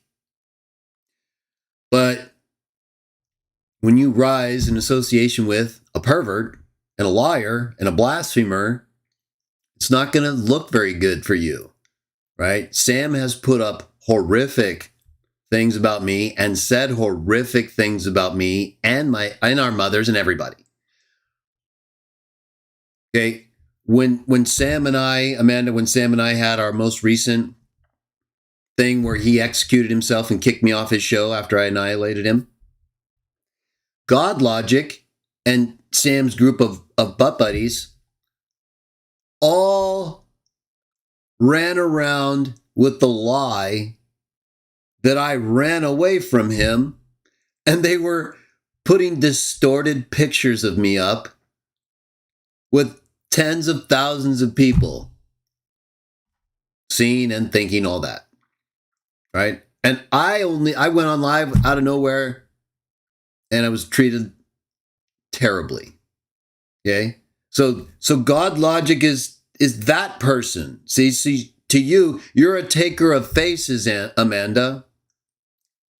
You're a taker of faces. See, God Logic, he looks like just a nice guy. I know. It's not, I get it. But guess what, Amanda? He lies. Okay, if he just made a mistake, then just say that. Hey, I made a mistake, but he doesn't. No, he made a big deal about it.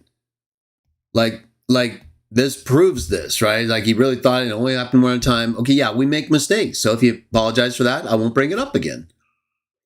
Well, what do you want me to do? He's literally telling thousands of people, right? This guy gets a lot of views. This is not like a minor deal.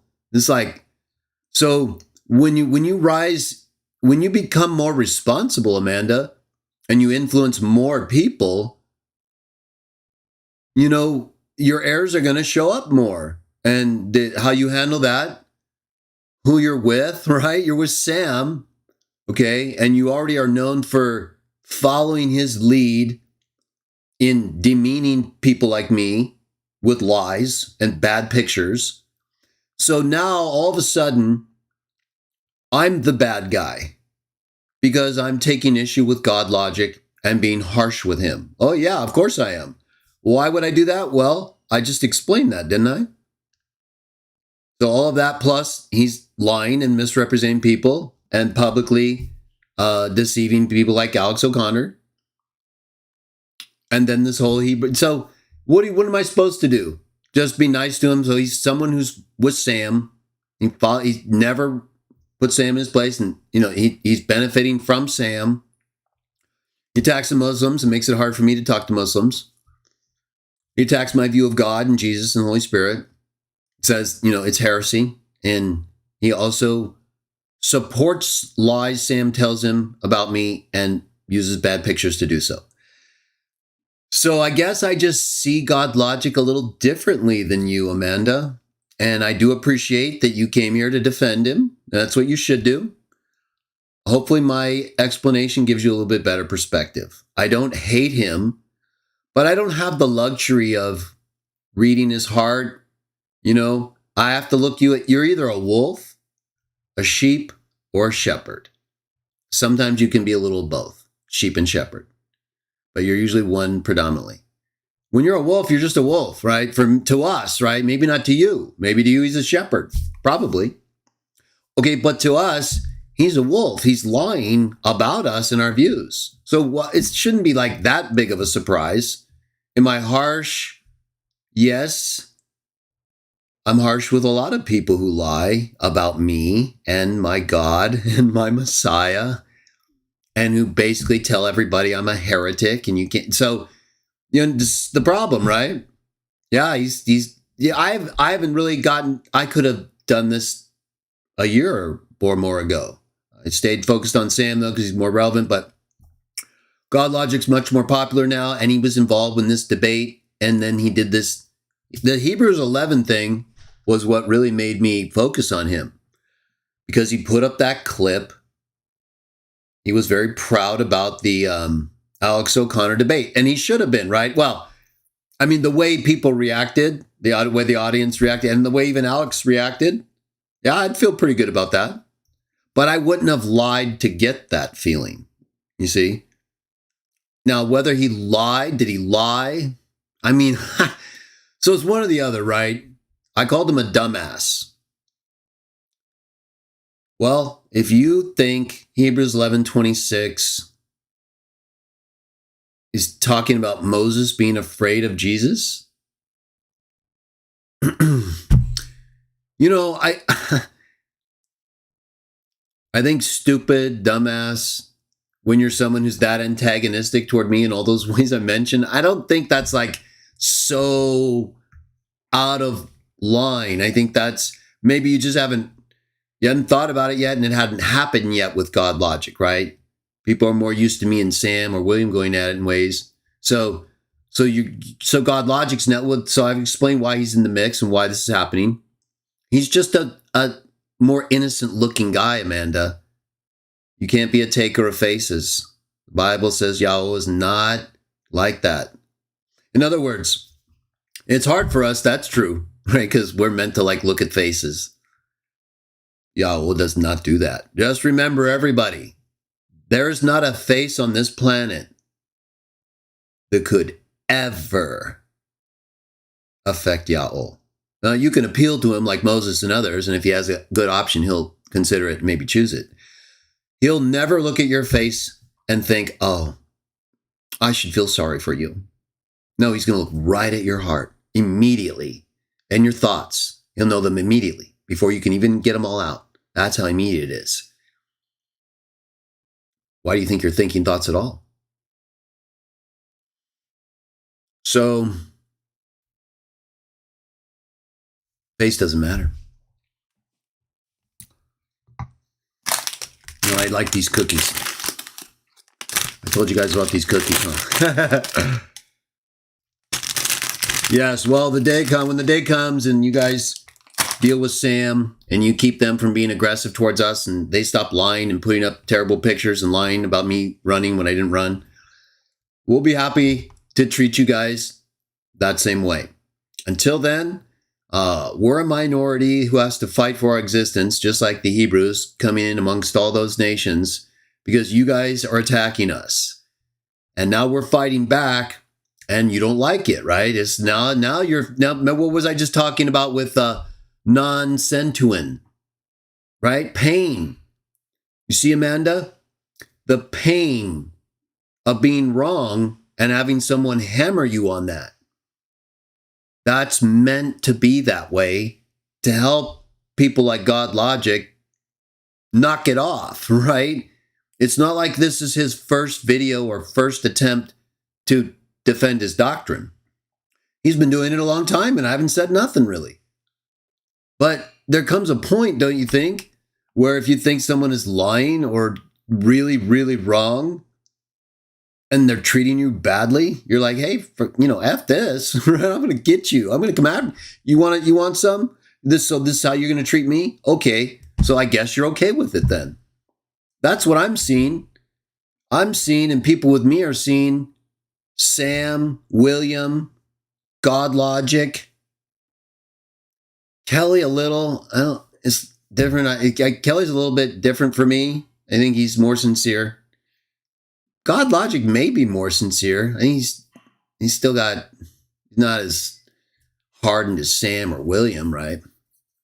I don't know though, right? I'm kind of being like you. I'm giving him more benefit of the doubt because he seems like a nicer guy. But yet I remind myself, no, this is the guy that lied about you, right? This is the guy that Sam used to promote lies about you and bad pictures, right? That's what I got to remind myself of, or I will be like you. I'll be too nice on him. And guess what, Amanda? If we're too nice on people who lie about us and defame us to other people, well, then we're just going to be viewed as a piece of garbage, right? Who doesn't stand up for ourselves.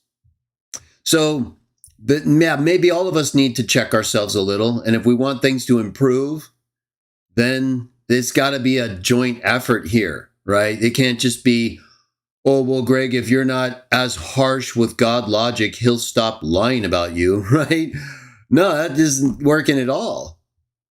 Maybe the only thing that works is being harsh. Right? That's why maybe people are thinking about it more, because I'm actually making an issue of what he's saying. So there's no perfect science to this. We're in disagreement, right? We're in hostile relations here. I don't know that it's ever going to go very well, or certainly not perfect. And maybe it can go better. I'll promise you that, Amanda. I will try to be a better person. That's always my goal. That doesn't mean I'm not going to address people in a proper way. Again, God Logic has benefited a lot from Sam, okay? He also benefited a lot at my expense with Sam. And he benefited a lot by deceiving Alex O'Connor or not knowing what Hebrews 11:26 was saying, or even, potentially likely saying if he thought it still was what he thought, which it isn't. There's just more here going on that I'm seeing, Yeah, I do see he seems like a little bit nicer guy. Maybe again, the taking of faces, right? So easy for humans to just forget what matters, right? Forget what Yahweh is thinking about.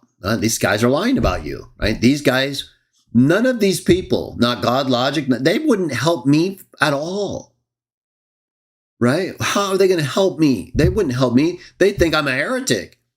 They think I'm out here lying about God. And they tell other people that. So what am I supposed to do? Say, oh yeah, they're not so bad.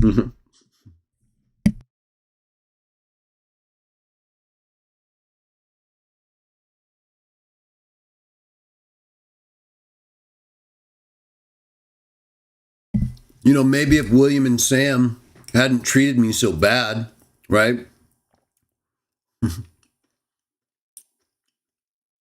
Right?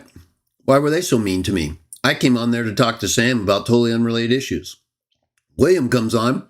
He has a current thing going on with Jake about Justin Martyr. He brings up a point.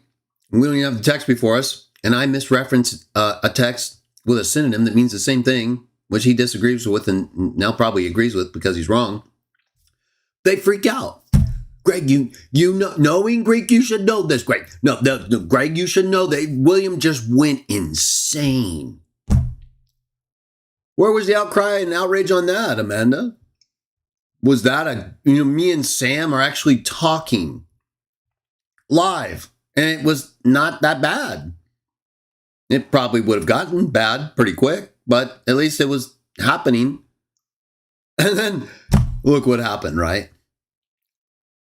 Where was the outrage there? Where was the, hey, William, why did you come in and interrupt their discussion with something that he wasn't there to talk about? And why did you make such an issue about him referencing a text with a synonym that doesn't make any difference?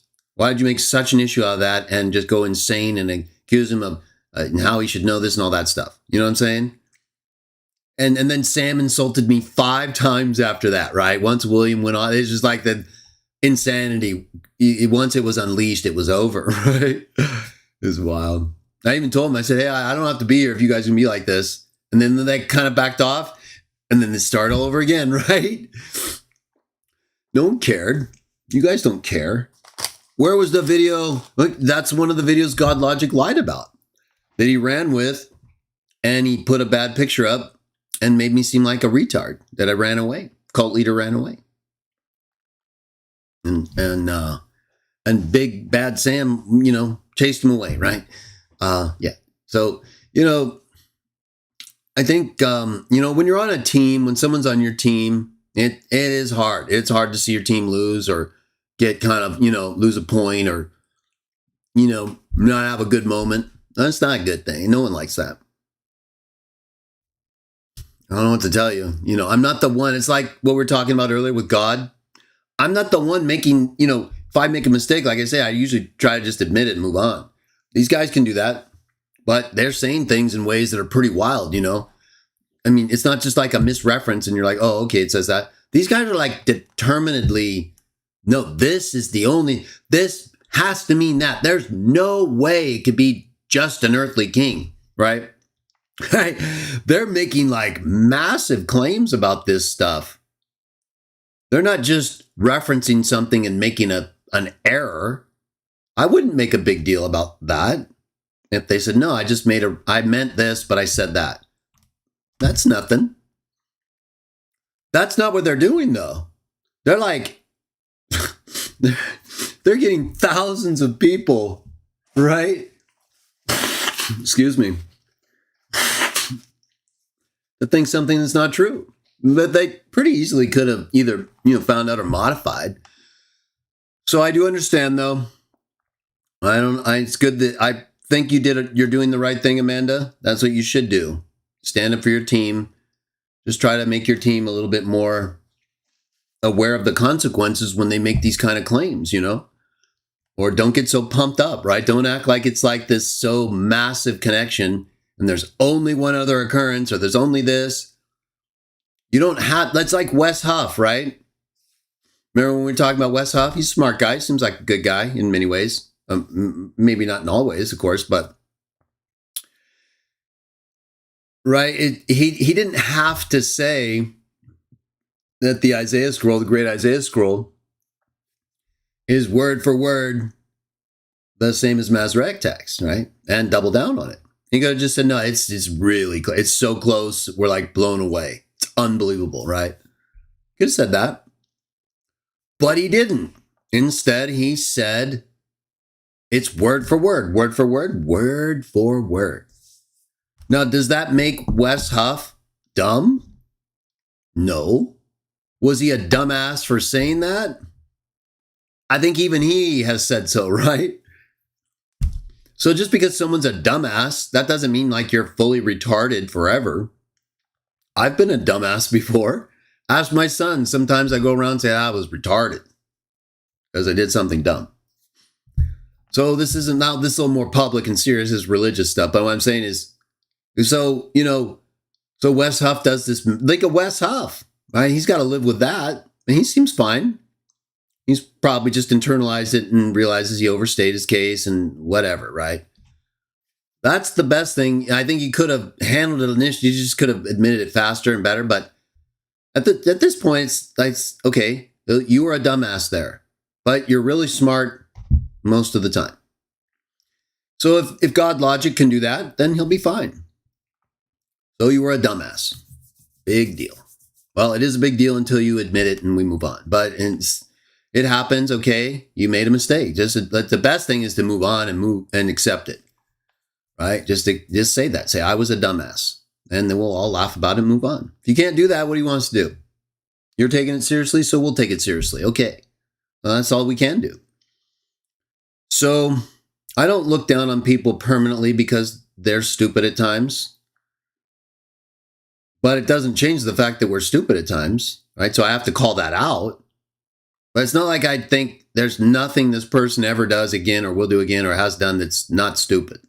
I don't think like that. Maybe it just seems like that. I don't think like that. No.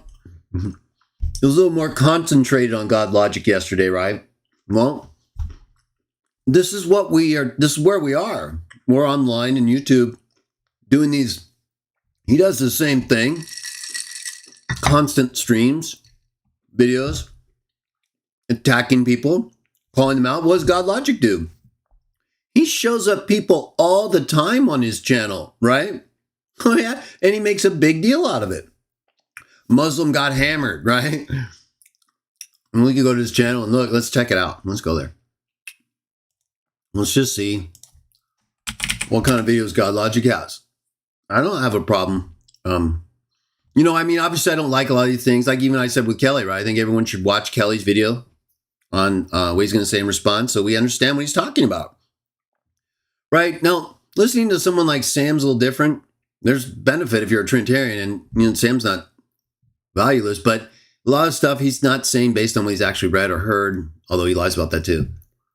But it can get repetitive in ways, right, where it's not really beneficial, even if it's, coming from someone who knows what he's talking about. Oh, okay, so let me show you. All right, so this, I just came on my channel, or YouTube. Right, so right in the middle here, God Logic just broke Alex O'Connor, right? And that's the video we watched yesterday about the question on Hebrews 11:26. Anyway, let's go to his channel.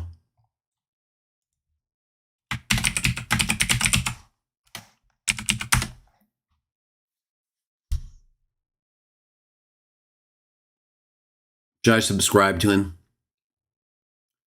I don't have a problem with it, but I don't want to have to I start watching these people, right? And I only have so much time. So for now, it's not about subscribing. If you like God Logic and want to follow him, you should do that. I just don't want to have a lot of videos popping up, right? I'll watch what I want to from his channel, and he's got plenty of subscribers. I just don't want to busy up my notifications more than they are. And I can't watch everything. I want to see, let me go to his channel. Where's, okay, so what is he doing here, right? What kind of things is he doing to other people? Let's give everybody a hand for y'all coming out here today. Amen. Thank you, brother. Okay. This is okay. Why choose Christianity? No problem there. All right. Let's get this He failed Muhammad Hijab. So, he's coming after him. But not like a major problem there in the thumbnail. Hypocrisy exposed. There we go. We good. Biased Muslim fails miserably. Want to introduce So that's pretty aggressive. I guess you're the guest, so you can Muslims reject Islam. Hospitalities, You think that's really true? I want to thank Captain So there's something going on here that doesn't agreeing to the look discussion, man. that normal. I appreciate it, man, and bringing everybody through. So I'm praying that this goes You're well not and it's sincere. fruitful. I pray that the seeds are planted and Isn't that a judgment call? and Right? that everyone learns. And He everyone thought has a Islam good was time. perfect We're gonna until he have a saw good this. time. Or My maybe name is that's that's the guy talking to God Logic. I don't know. Apologetics. We are discussing whether or not Jesus is God. No, I don't know and about obviously, that one. I hold the position that Jesus is God. He's the divine Son of God who came into the flesh. He pre-existed before his human birth and existed Muslim eternally preacher with crushed. the Father and the Spirit, with eternal fellowship and eternal communion. And I believe that the scripture is very, very clear on that, and we're going to discuss that today. Right, so if there's you guys not want to like find me, not it's God Logic everything is Apologetics, God Logic humiliating. GL on Okay. Instagram and on Facebook, and that's where you guys can hit me up if you guys He's have got questions Sam or doing want a to see master anything. class over here. All right, that's my intro. No, Sam can. I don't Is it admit my turn now? Sam. You know. I do want to appreciate But again, also he God is Logic for very much coming out here, connected with setting Sam. up. I want to thank all the people that came out here. He This must is not lose sight of that. a good opportunity So for us he's to very have a much in public people's discussion on the face, right? subject of Jesus is God. Make no mistake about Fight it, Jesus me. is not Right. God. And even in terms where people Right, so are why called is he so God, there's upset? no reference Why is he at so any upset that I time called him of a being the dumbass? Most High God. If he's out You here have a fighting God, people and you have a humiliating son. And if the son has a Quran God, is then he corrupt, can't be God. right? So he's So I insulting, hope we're not going to get into a lot of semantics of the people word here. God and just stick Let's right see. to the Let's go to subject his of lives.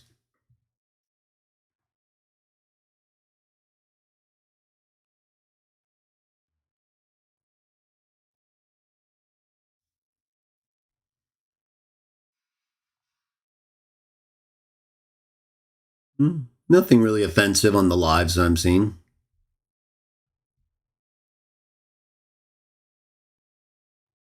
Okay. So he definitely does get into people, right? He will humiliate you. He wants to, there's a fight me thing, right? Either him or the other person, but still it's featured. So there's not like he's not aggressive. So I don't think it should come as a, so he's going to have to get used to it though, right? Because he's doing a lot of videos. It's not like this guy is not, he's on here all the time. So, and he's going for multiple hours too. So it's not like, I don't know what people want us to do. How are we not to go after some of his stuff when he blows it bad? Because he goes after people, right?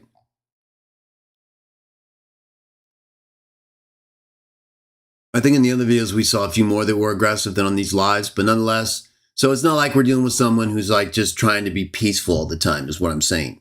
You know, he's with Sam, right? I mean, that should tell you right there that he's basically okay with insulting almost anybody, right? How is he not?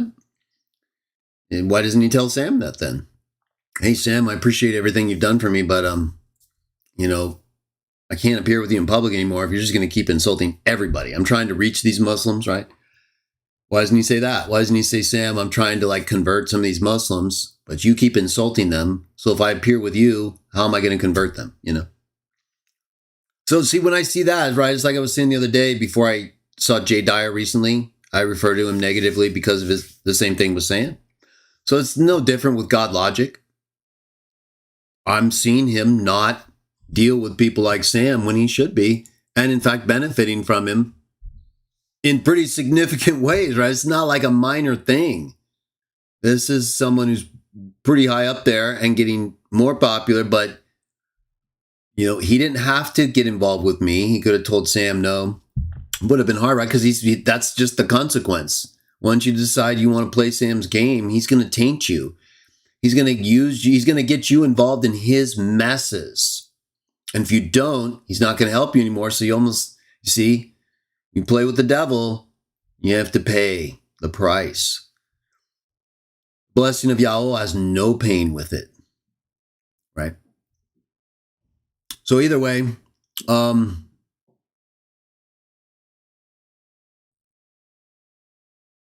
we'll see.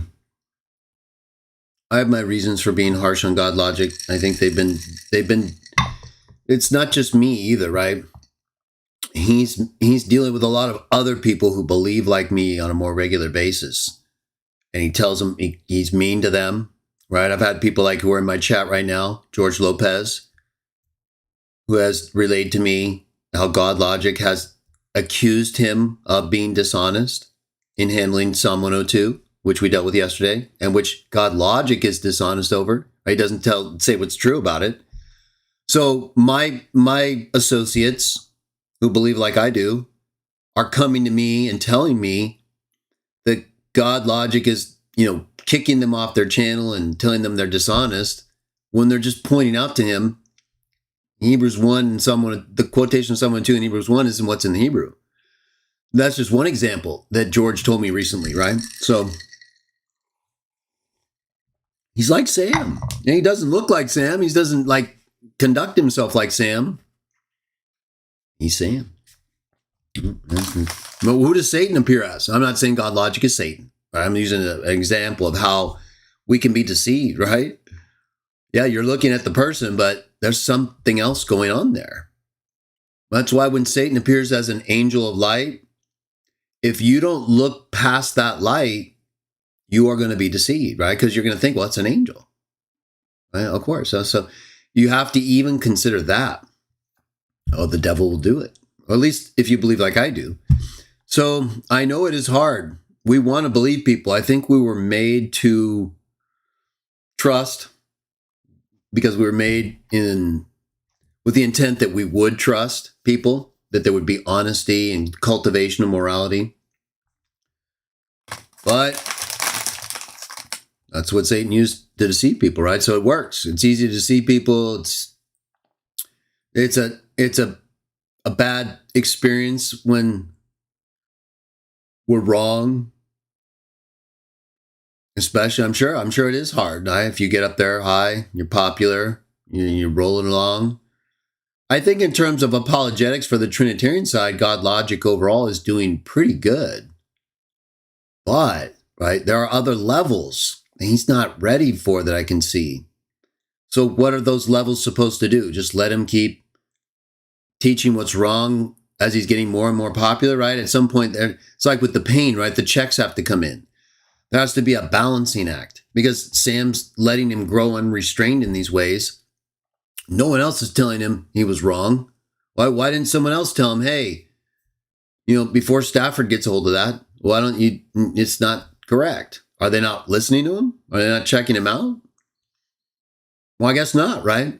And the same with Justin Martyr and William, right? Why didn't William and the Catholics and Eastern Orthodox and everyone who loves Justin Martyr on the Trinitarian side, why didn't they see that Justin Martyr changes the quotation from Daniel to despecify Latruo to the Son? Why did I have to point that out? Right? I didn't. They could have easily done the same thing. So it's not my fault if people don't want to do what they could do and they leave it for me to do, and then I get triggered because you're with someone who's my religious enemy and who has slandered me and who lied, right? So this, when I look at it and talk about it, I want to give time to this because, it's important. We need to properly contextualize our emotions and responses to people as Christians, especially, but we're so divided, I think until we solve some of these other issues, this is the least of our concerns, holding each other. That's what we should be doing. It's just hard to do because no one wants to be wrong. That's why we're so divided. So I'm just trying to do what will help us be less divided. Keep us from making mistakes. And it may be harsh, but we're not on the same side. Right? It's like with William. And I was even nice to him on the whole, before he went insane on Justin Martyr and the debate with Jake. Right? It didn't matter. He just got triggered. He didn't like me having a different opinion about something he already knows I don't agree with him on. And I agree with Jake on in terms of Justin. So it didn't matter though, right? He still got upset. So I don't know what are we going to do now? We can't hold each other accountable in any kind of aggressive way, even though we're literally condemning each other in ways that are pretty aggressive, right? It's not an easy problem. I don't think we're going to be able to solve it all, but I do think we can do better if we experience pain. Just like, where'd he go? I was talking about with non-sensuin, right? So sometimes we need pain. Like I was talking about with the animals and humans. That's why we have it, to regulate us, to keep us where we should be. Now it's out of control. So yes, the responses, everything's more painful. That's the world we're in. So everything is worse than it should be. If we can make it better, we should.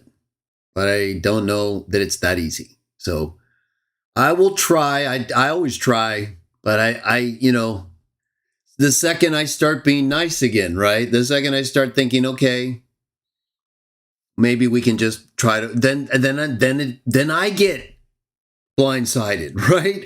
Then they attack me, and it's like, so we're in a really tough spot right now. That's why I said the dragon has us right where he wants us, in my view. So I guess just get ready for pain. Terrible. Well, we can try, though. I think we can try. I think we can make it less. But with all the division, I don't know. I think we could be fooling ourselves to some extent and then setting ourselves up for more pain, right? Once you start thinking, okay, let's try to work this out. If you can't really do that, well, should we even try, right? Right? If it can't be done, is this even achievable? Is it even achievable to stop this now? I don't know.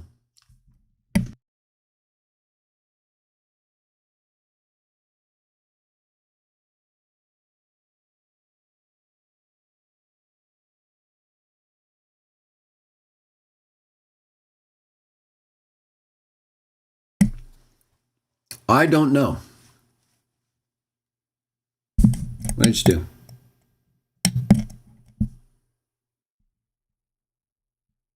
Let's see. Let me know if my volume changed at all.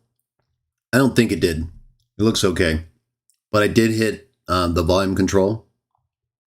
So far, so good, though. But let me know, just in case. So let's see what you guys are saying. Let me check the chat.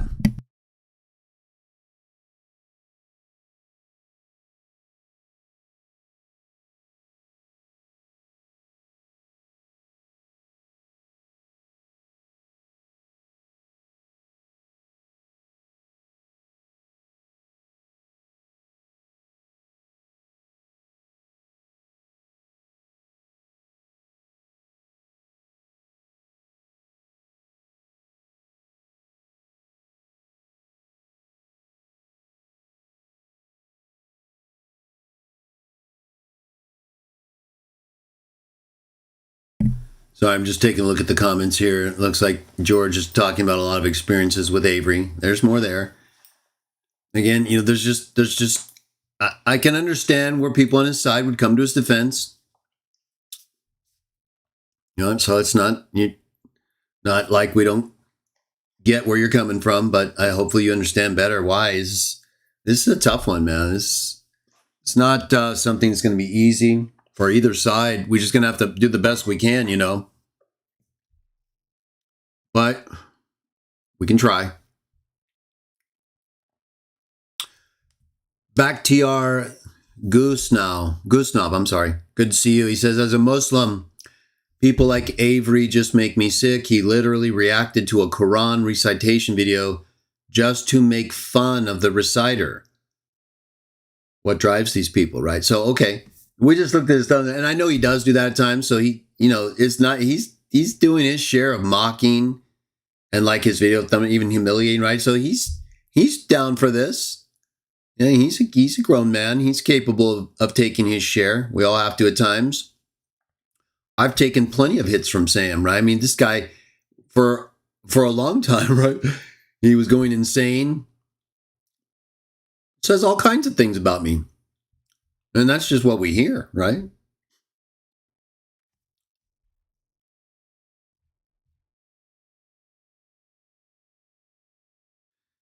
Jacobson, Christian YouTube channels are becoming a gospelers club. Yeah, I know.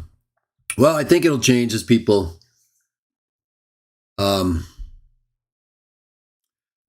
start to think about these things more, right? I think most people who claim to be Christian think they are. So hopefully that will motivate them to think more about what that means. I think a lot of people, though, don't care. I'm not sure Sam cares anymore. I don't want to get too deep in his psychology, but I know Sam, I can tell, there's just, I don't know. I'm not saying he's going to stop what he's doing. I just don't know how convinced he is anymore. So whether he's doing it because of his convictions or other, I don't know. It's hard to say sometimes. So we just have to do our best to determine what's going on with these people. Sometimes I do get fired up, right? I don't have like a bunch of people with me right now on my level, on my side, doing what I'm doing, but that'll change over time. It's just, I'm trying to carve out our presence in a way that will allow us to expand. And it's not always easy, It's frustrating sometimes because there's so many attacks coming at me or have been, and I have to try to field them all, or as many as I can. And then when I was dealing with Sam, right, that's not an easy task as he's going at you nonstop. So that's why I had to kind of focus and say, okay, let's do this. So that I don't have to go back to this whole subject and all these issues and texts 2, 3, 4 years from now. It's other than a few reminder videos or related videos, right? It's the bulk of it, I think, represents my position. Sam's got plenty representing his, so people should be able to figure it out. Otherwise, he would have had a ton of videos and I wouldn't have had hardly any. And it would have just been not easy for people to see, okay, what's your answer to all this? Look at all these videos from Sam. That's what he does. So I had to make an appreciably comparable stockpile so people would be aware of, no, we have considered all this guy's stuff, right? And so it was just something that had to be done. Took a lot of time and emotion and energy, right? There's always consequences with dealing with people like Sam or the devil or anybody. You don't come out of those things unscathed. And when you're dealing with people like on those levels, right, you're going to be in a mindset that you're not always wanting to be in. There's no other way to survive in that environment, though, right? It's just like dealing with a child molester or someone or survival situation out in the streets. It's not what you're hoping happens, but once it happens, that anything can happen because you're in a hostile situation, and especially if it's happening repeatedly. Jacobson, thank you. I appreciate the super chat. Joshua Pinkham. I was talking about you earlier. I was a little hard on you yesterday. I apologize. I was pumped up. It was kind of at the end of the show, and he kind of expressed what I took as doubt, but he was asking a decent question. I thought I had already explained it sufficiently, and we've been going for quite a while.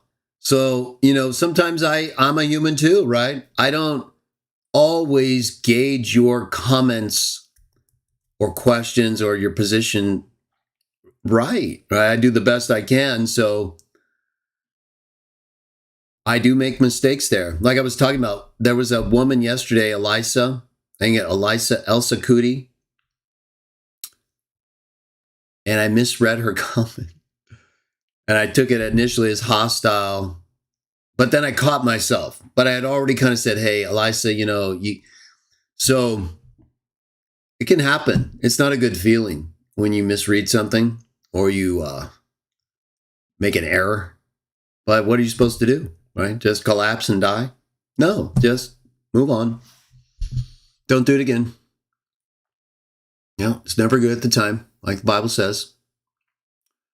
I think you hit the nail on the head. People hate being wrong, but when we all place, rejoice to be saved from deception, close to ultimate truth, pride is truly good. That's right. I agree with you, Joshua. And again, your question I think was appropriate yesterday. It's just, I don't always, like I said, react the best way. I do try, so that's all I'll keep doing. Where I don't think I handled something right, then upon reflection, I'll do my best to make that clear. So I'm definitely not trying to be better than anyone here or better than I am. I don't think like that.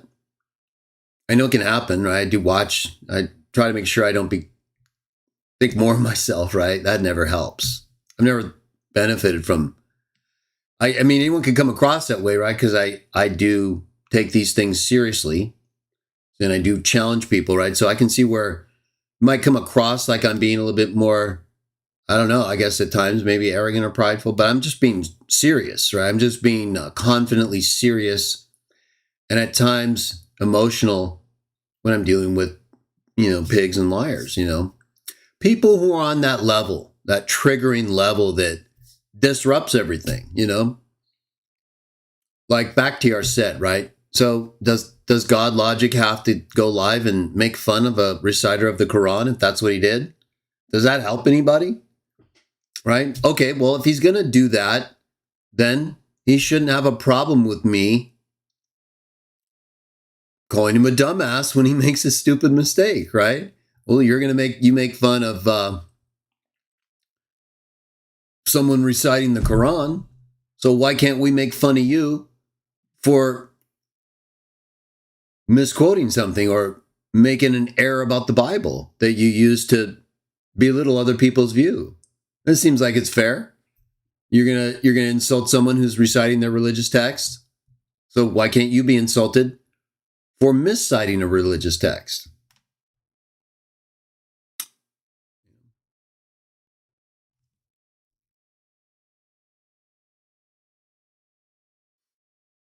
Jacobson, all the years you've studied, we want those keys you got.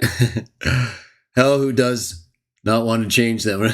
I appreciate that. I will give you all the keys I have, right? Keys of knowledge, whatever I can help you with. And then whatever you can help me with, hey, we'll better each other over time. But we all do have different backgrounds and perspectives that we should be able to benefit from. We have a lot of growing we need to do, right? We have Watchtower that's, we'll wrap it up here in a few minutes. I meant to show you this video, huh? You guys want to see the video about the churches and the declining numbers? I'll save that for later.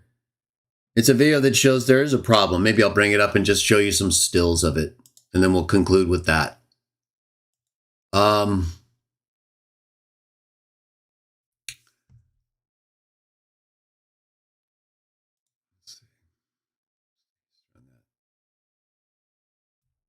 Oh, so I was going to say about I got distracted on that.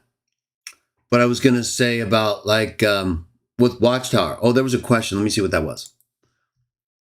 Michelle Finkelstein. Not wrong about JW governing body. Most are Masons. You cannot ask too many questions to disagree with teachings. I was one for years. The organization completely devastated my entire family. Many people have had a similar experience. A lot of people have also benefited from Watchtower, but it comes at a price, I believe, even if you do benefit. And ultimately, if you don't agree with them, you probably will lose your family. I did. It's not a good feeling. There's a lot of damage done to families in Watchtower, right? Even though they do good, right? They do help a lot of families that are maybe not as, they become better people overall because of the morality of the Bible associated with them. But the consequences of that, I think over time, having to agree with them on so many things, the potential for family damage is very high, right? If you at all fall out of line, I mean, it's pretty bad. And it's not like, again, if it were the case in Watchtower where they kind of they shunned you or disfellowshipped you because you were a Watchtower member or you were a Christian, but now you reject Jesus or you reject God or you reject, those things like that, or you want to be immoral and so not follow the golden rule. Well, right, that's a little different, isn't it? Because that's kind of more in line with what John says, who doesn't bring this teaching, don't accept him. But even then, right, we treat him as a person of the nations. It's not like there'd still should be some ability for every person to decide to what extent they're going to deal with them. It shouldn't be handed down from the organization, right? Each Christian should just be capable of, hey, you no longer believe in God or Jesus, and I do. So you want to do something that's work-related or doesn't have to do, right? How much would you want to argue with a person like that who already knows what you would tell them, but they just don't believe what you do? So it would seem like there would be a natural disassociation over time because unless it's family, right? Or you're close with someone in another way. But you fundamentally now disagree on these religious principles. So it would be harder, it'd be more understandable, I think. That's not what they're doing, though. All right, they'll disfellowship you over disagreeing with them on chronology that is often changed and prophecy, right? So, like you said, pretty much you agree with them or it's going to be a problem. And with so many things you have to agree on, it's almost inevitably going to be a problem. So that's why I say, even though there's like a benefit, it can be a benefit with morality and things, association, over time, right? That loyalty to all those different teachings. And then you have to pass that on to your kids and everything, and they have to do the same thing. It's like, you want them to be spiritual, right? You want them to be committed to the right things, but they end up having to be committed in Watchtower to all this stuff that most people don't think they're likely going to change a lot of it anyway. They always do. But you still got to believe it all. So it's just more difficult. If you care about like what's really correct in the Bible, it's kind of hard to say. It's like they would say they care. But if you like super care, it's like it has to be true and explicit or you can't require it. You're not going to last in Watchtower. There's no way, right? Because there's too many things you're going to come into conflict with that don't have that support. So there's no way you can care about explicit teaching in that much because you won't have it for a lot of stuff. Anyway, it creates more problems than it solves. So I think we do that, right? I think our views, our differences become the basis for division. Right? Our interpretations become the basis for rejecting people as Christians, right? We judge them. Once we see they don't agree with our interpretation, hey, you're not a Christian. Nope. Sorry. Yet we're not the master. They're his slaves, and there's nothing explicit in what he taught or the apostles taught to support our judgment. But we're making it anyway, right? That doesn't sound like a good position to be in to me, right? The master's going to show up, and you're going to say, what? I judged all these people as heretics because of my interpretation. Now, my interpretation was so clear. If you couldn't accept my interpretation, you had to be a heretic. Versus people who say, I only required what was written. What you said was necessary for life, explicitly without interpretation. It seems like one's better than the other.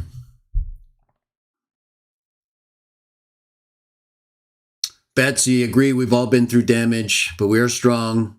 Fundamental belief, Jah, Jesus, so we getting over it, yeah. Has to be done, right? Look at the New Testament. Yeah, all the things they had to deal with, right?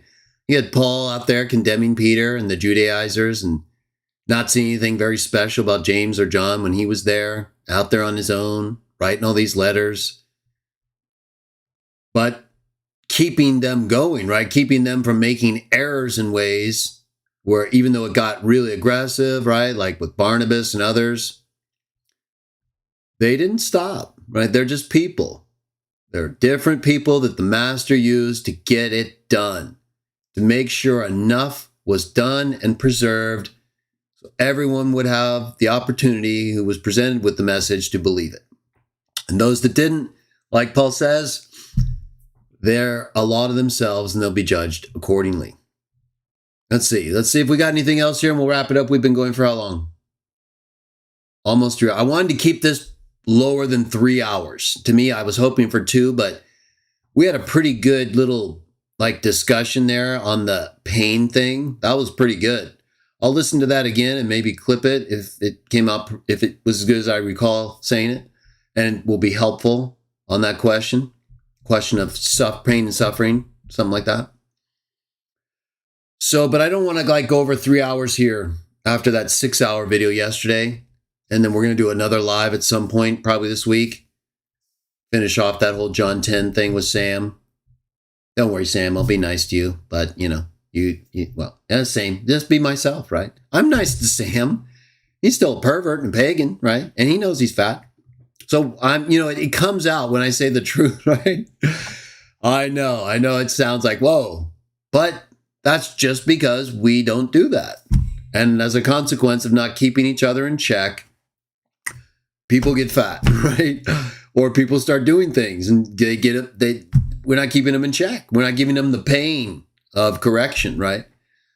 We're all out of control at times. We need a little pain, keep us in line, right? Not everybody likes everything I say. I feel that pain. And when they're like, hey, you're not supposed to be talking that way or whatever, I get it. But there's always things we say we're not supposed to be saying, and I don't go out of my way trying to say things I shouldn't say. I think every time you find me speaking aggressively or hostilely, it's to or about someone who is deserving of it, at least as I see it, for seemingly good reasons, right? You may not agree entirely that my approach to some of these people is like absolutely 100% right.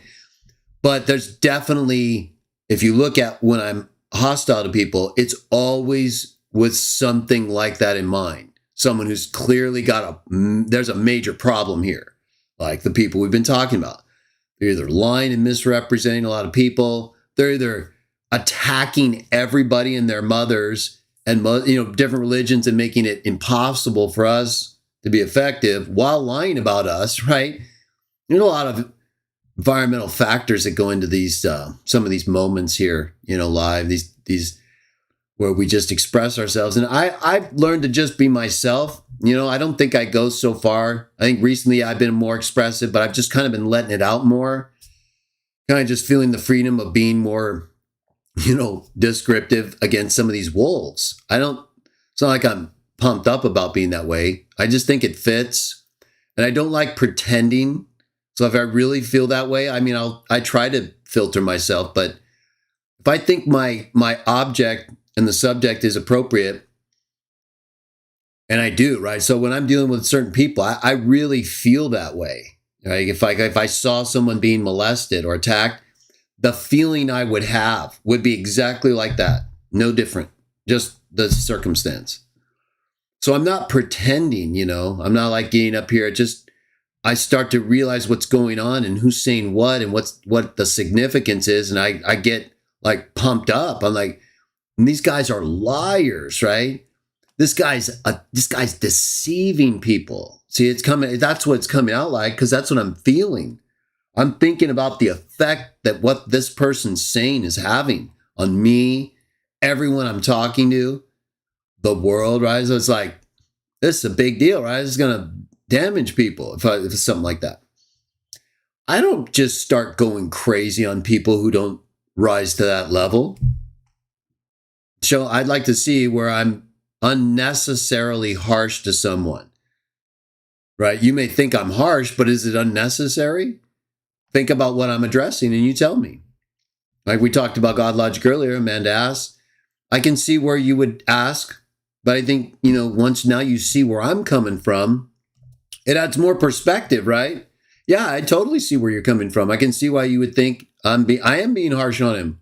There's just reasons that I think a lot of people don't know that make me that way, right? All these things went into making me express myself on that. I didn't like it, of course. Who would? If I did that, look at what William did, and it wasn't even something, and I didn't even contest it, right? I wasn't even there to argue that. We didn't even have the text, and I yielded to him immediately, even though he couldn't prove it.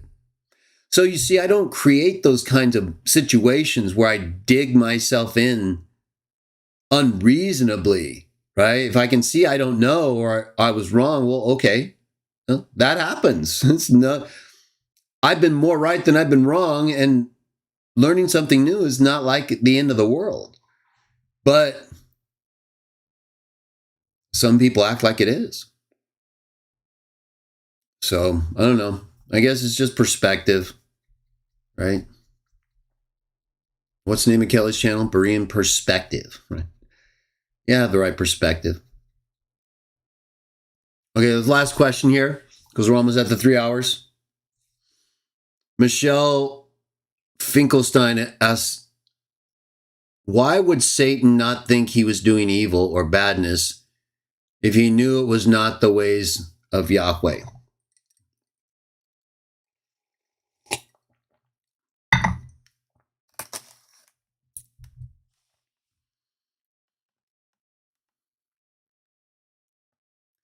Well, if you don't think that someone else has the right to tell you what's bad,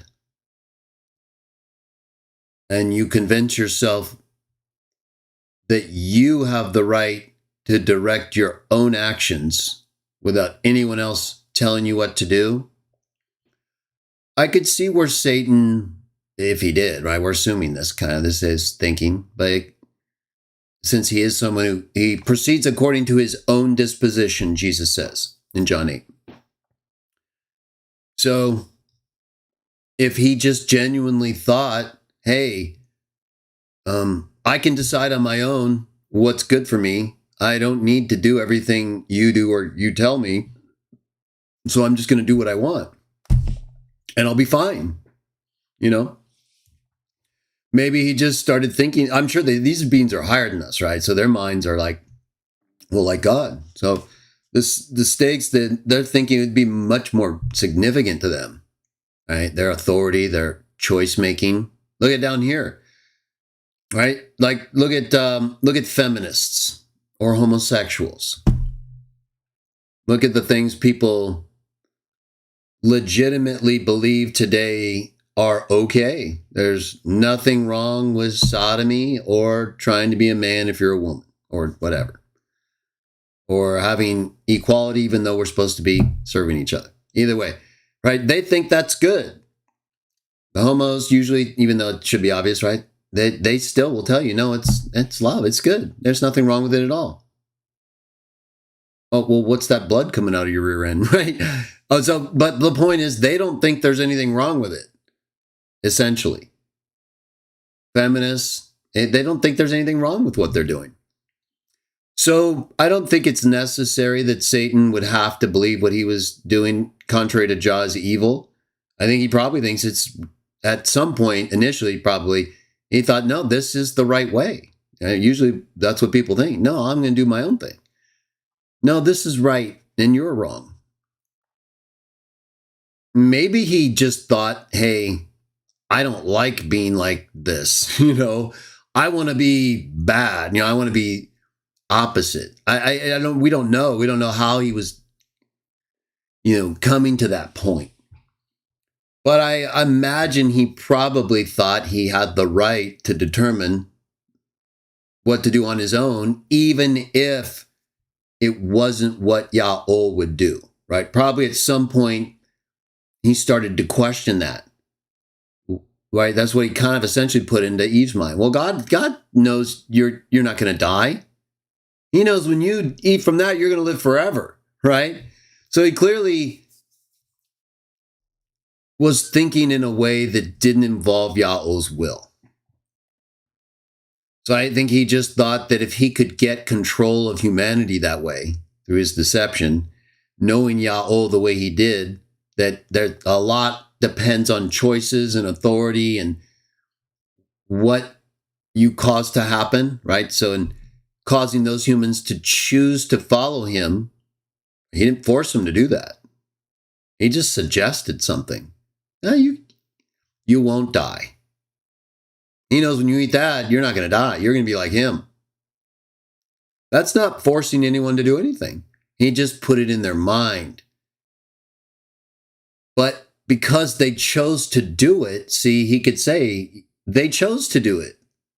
Yeah, but you influenced them. Yeah, but they chose, right? So they wanted to do it. See, I showed you they wanted to do this. Yeah, I did influence them, but they wanted to do it. And they wanted to do what I said, not what you said. That's a really big deal for these creatures, these beings and God, right? That's their whole environment. That's the whole existence they have is this, power, right? They're beings of pure energy and power from what we can tell, right? So there's their appreciation for things like that is just on another level, It matters more to them, getting people to follow them, worship, this type of stuff, right? They gain a lot from that devotion of humans. So hopefully that helped answer your question in terms of why he wouldn't immediately think he's being evil, right? Why would he want to be? Well, he probably didn't think of it as evil, just as contrary to what God wanted, but good for him. And then later, maybe when he started failing a lot, like with Job, probably he started to then harden his thinking and reject that he was wrong and then just lie to himself, right? Yeah, even though I've been proven wrong, I'm still right. That happens a lot with humanity, so it's not a big surprise. Pink Moon. Well, maybe you got here a little late, but we're about to wrap it up. I think overall it was a good show, though, Pink Moon, especially coming off of yesterday. Yesterday was a really good show, content-wise. It's just, it got a little aggressive because we were dealing with some hostile people to us and people who are out there saying things, and we do the best we can. Plus, we got invaded yesterday by a lot of hostile people in the chat, right? So we treat them accordingly here. Sometimes I ban them, sometimes I'll humiliate them because they're interrupting us, they're blaspheming us and our God. So it's a little bit different there, But I think today everything came out very well, and we were able to appreciate just talking. We had a good discussion earlier, Pink Moon, about pain and God. Why does he allow it with animals and humans? You might want to listen to that. That was pretty good. I think we're all good. It was a good discussion.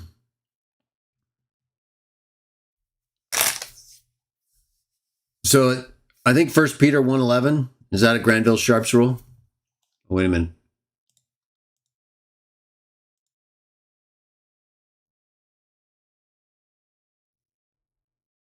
Okay, the stream kind of got interrupted for a second.